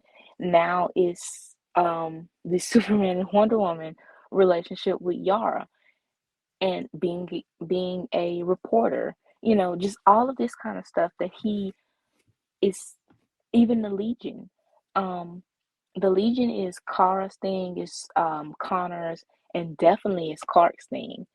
And for them to be um displaced or whatever, for John, again, he doesn't have his own thing and he has to take from other characters. And honestly, that's the only thing he got from Lois. A lot of Lois fans are, you know, very vocal about that John doesn't have any of her characteristics, like, you know, he's just a Clark clone. And it's like, well, what he got from That was Lois the point. was being a leech, you know, of Mm-hmm. taking things from other characters to turn, you know, into different characters because she doesn't or he doesn't have his own thing. Exactly. So then we get to, okay, let me be clear. I like a lot of what Dawn of DC is doing with Superman. The problem is they expect me to believe that criminals are committing crimes in Metropolis and the city's protected by like 5 Kryptonians. Who is stupid enough to do that? This is my problem with the Flash family. Because who is going to commit crimes in Central City when you have 5 guys that run at that can run so fast they can cross into other dimensions? Who is stupid enough to do this? Honestly, I think that's why the Flash, like the Flash family, they are a little bit distant and they aren't like their home city is Central City, but it's they are doing their own separate thing. With the Superman family, it's not like again, it's always a because this character has this. So because Batman has a large family and because of the success of the Bat family, they want everybody else to have a family too. But it doesn't work. And remember yeah, also DC had Superman adopt 2 kids because they're too cowardly to de-age John. right. And even that was admitted. The thing is, DC does a lot of things that are so actually problematic and controversial, and the writers are admitting it, but it gets a pass. Yet again, the same things that you think Superman and Wonder Woman made bad or whatever is exactly what's happening now. So with John, he was a publicity stunt. He was, you know, with these twins, they were literally created to be Kid John replacements, and even they are bland. And my problem with them, it like you said, Dawn of DC is very safe, and their ideas that they have can be good, but it's just the execution. So with War World, that is a very good storyline, but he had to mess it up with turning the to the Oh my suit god. into a sex joke. I mean that was unnecessary. I got into an Then argument with Superman fans over that because I said, "What does this contribute?" Then they go, "We have to see how they," and dropped an yeah, F-bomb, and I go, "Okay, why?"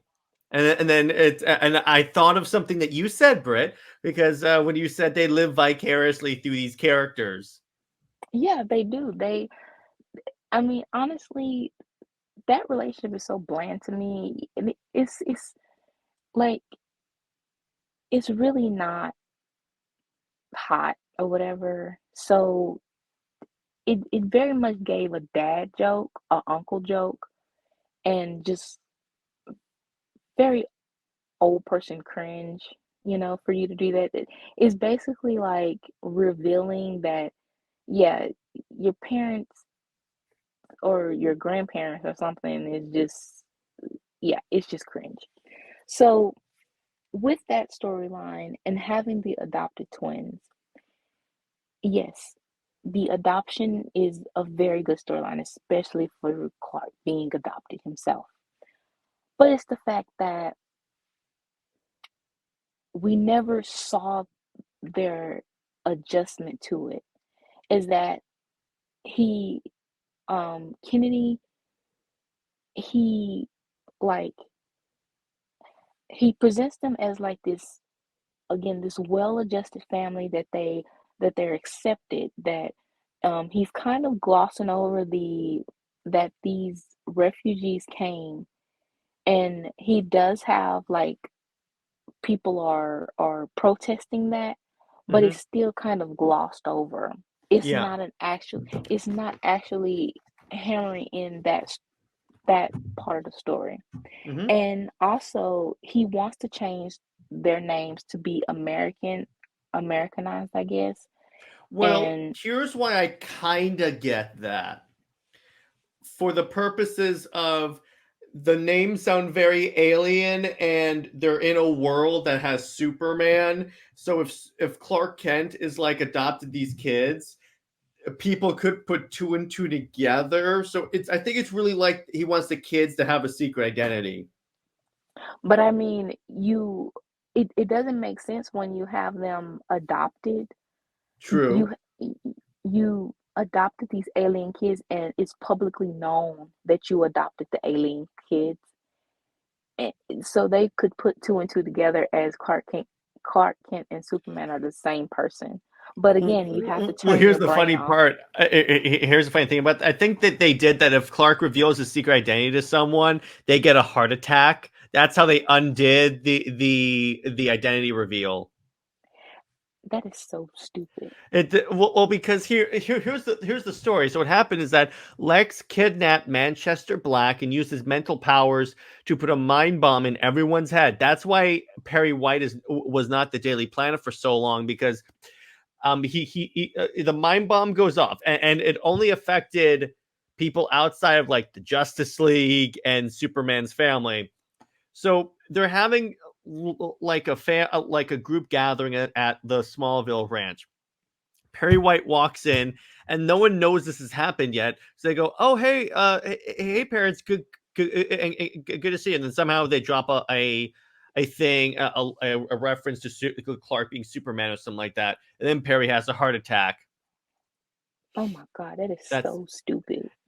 I get that they wanted to like get rid of the identity reveal, but there were other ways to do it. I'm just like, I what? think I I think I did read one part though, is that of course Batman, he's basically saying that it was selfish of Clark to reveal his identity because he didn't think of Lois, like Well, putting her in duh, danger. And duh. it's like, how is that? I don't think of it as selfish because it's Clark's identity. And But what he means is that it could lead to Lois being attacked. I mean, she's associated with Superman anyway, and she's always kidnapped. So, I mean, again, you putting two and two together is Yeah, it's no true. big difference. It like when people say, you've dealt with this argument of how like the stakes or whatever with Clark and Yes. Lois, Oh God. there's no stakes when you have to belittle Clark. And Like, I've told the story. Here's the problem with with stakes in the Clark and Lois relationship. There are zero, because you know by this point that he is going to save her eventually. So really, it's like there's no stakes in the if there's no stakes in the if you think there are no stakes in the SuperWonder relationship, be intellectually consistent and tell me there are no stakes in Clois, because you know that that she's going to save him. It's not like they can have a story where Superman fails to save Lois. That would be a good story. yeah, even in the Beast world, the current event, he takes her all the way to the fortress to make sure that she's safe while everyone else is being turned into beasts or whatever. Mm-hmm. You know, even the drowned storyline, he takes her again all the way to the fortress while thousands are drowning and he's Mm-hmm. not saving them. So where are the stakes? He let people die for her. Even with the, like I said, it was a preview, maybe a fake out or whatever, maybe it's a dream, but to see him, you know, about to kill Lex, maybe by putting him in front of a bus, you know, everything is for Lois, and it's never any type of repercussions. Mm-hmm. Even with them as reporters, journalists, there's no integrity at all because there's a lot of conflict of interest. It's being unethical because not only is Clark writing himself on himself, being very biased, and but also Lois. She writes stories to persuade, the perception of him and get stories from him, you know. Mm-hmm. So yeah, it's a lot of um conflicts or whatever that are very much glossed over, that, you know, the stakes are just not high. And even with the twins, again, we don't see them actually coming to and meeting the even meeting Lois or anything, or meeting the family. They're just there. And even with the kids, it was said that they were bullied in school. You don't see them going to the school and being bullied. They come home and are told about it. And Lois says that, I know where you come from. You had to fight, but in this family, it's like we don't fight here. And it's like the kids had to I'm fight like, to Clark fights survive. every single day. Right. Clark had to fight. Clark, yeah, the twins had to fight to survive. They were on a world where they saw, you know, people killed every day. So for you to just gloss over that and say this family doesn't fight or whatever, Lois is a bully just as much, you know, Mhm. as the kids, whoever is bullying the kids. So maybe she took offense to that. I don't know. Uh, But you never know with Lois, but that yeah, was a great discussion. I think that this is a good place to leave. We're at about 2:20. One day we will pass 3 hours, Britt. One day. one day. One day.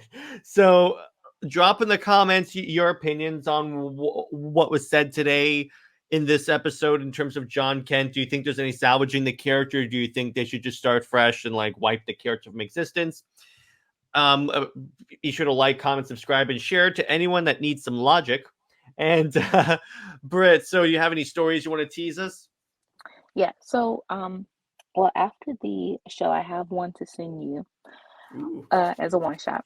But I have the Twister story where they're playing the game of Twister. Oh boy, that's gonna get Um, interesting. I have a story where um that I held back on, but it's the story of Hippolyta playing matchmaker when Diana is ill. Hmm. And then I have, of course, Austria, her zoo, her dimensional zoo, and the parenting classes. That is basically a flashback before um Austria is born. And yeah, it's gonna be a lot of fun. And then our story, which again I'm very very much in my I got emotions. an idea when we were recording this. Oh my God. So should I get tissues or You may want to get tissues, but oh, anyway, if that's it, we're gonna wrap it up, ladies and gents. Have a fantastic week, and we will see you guys later.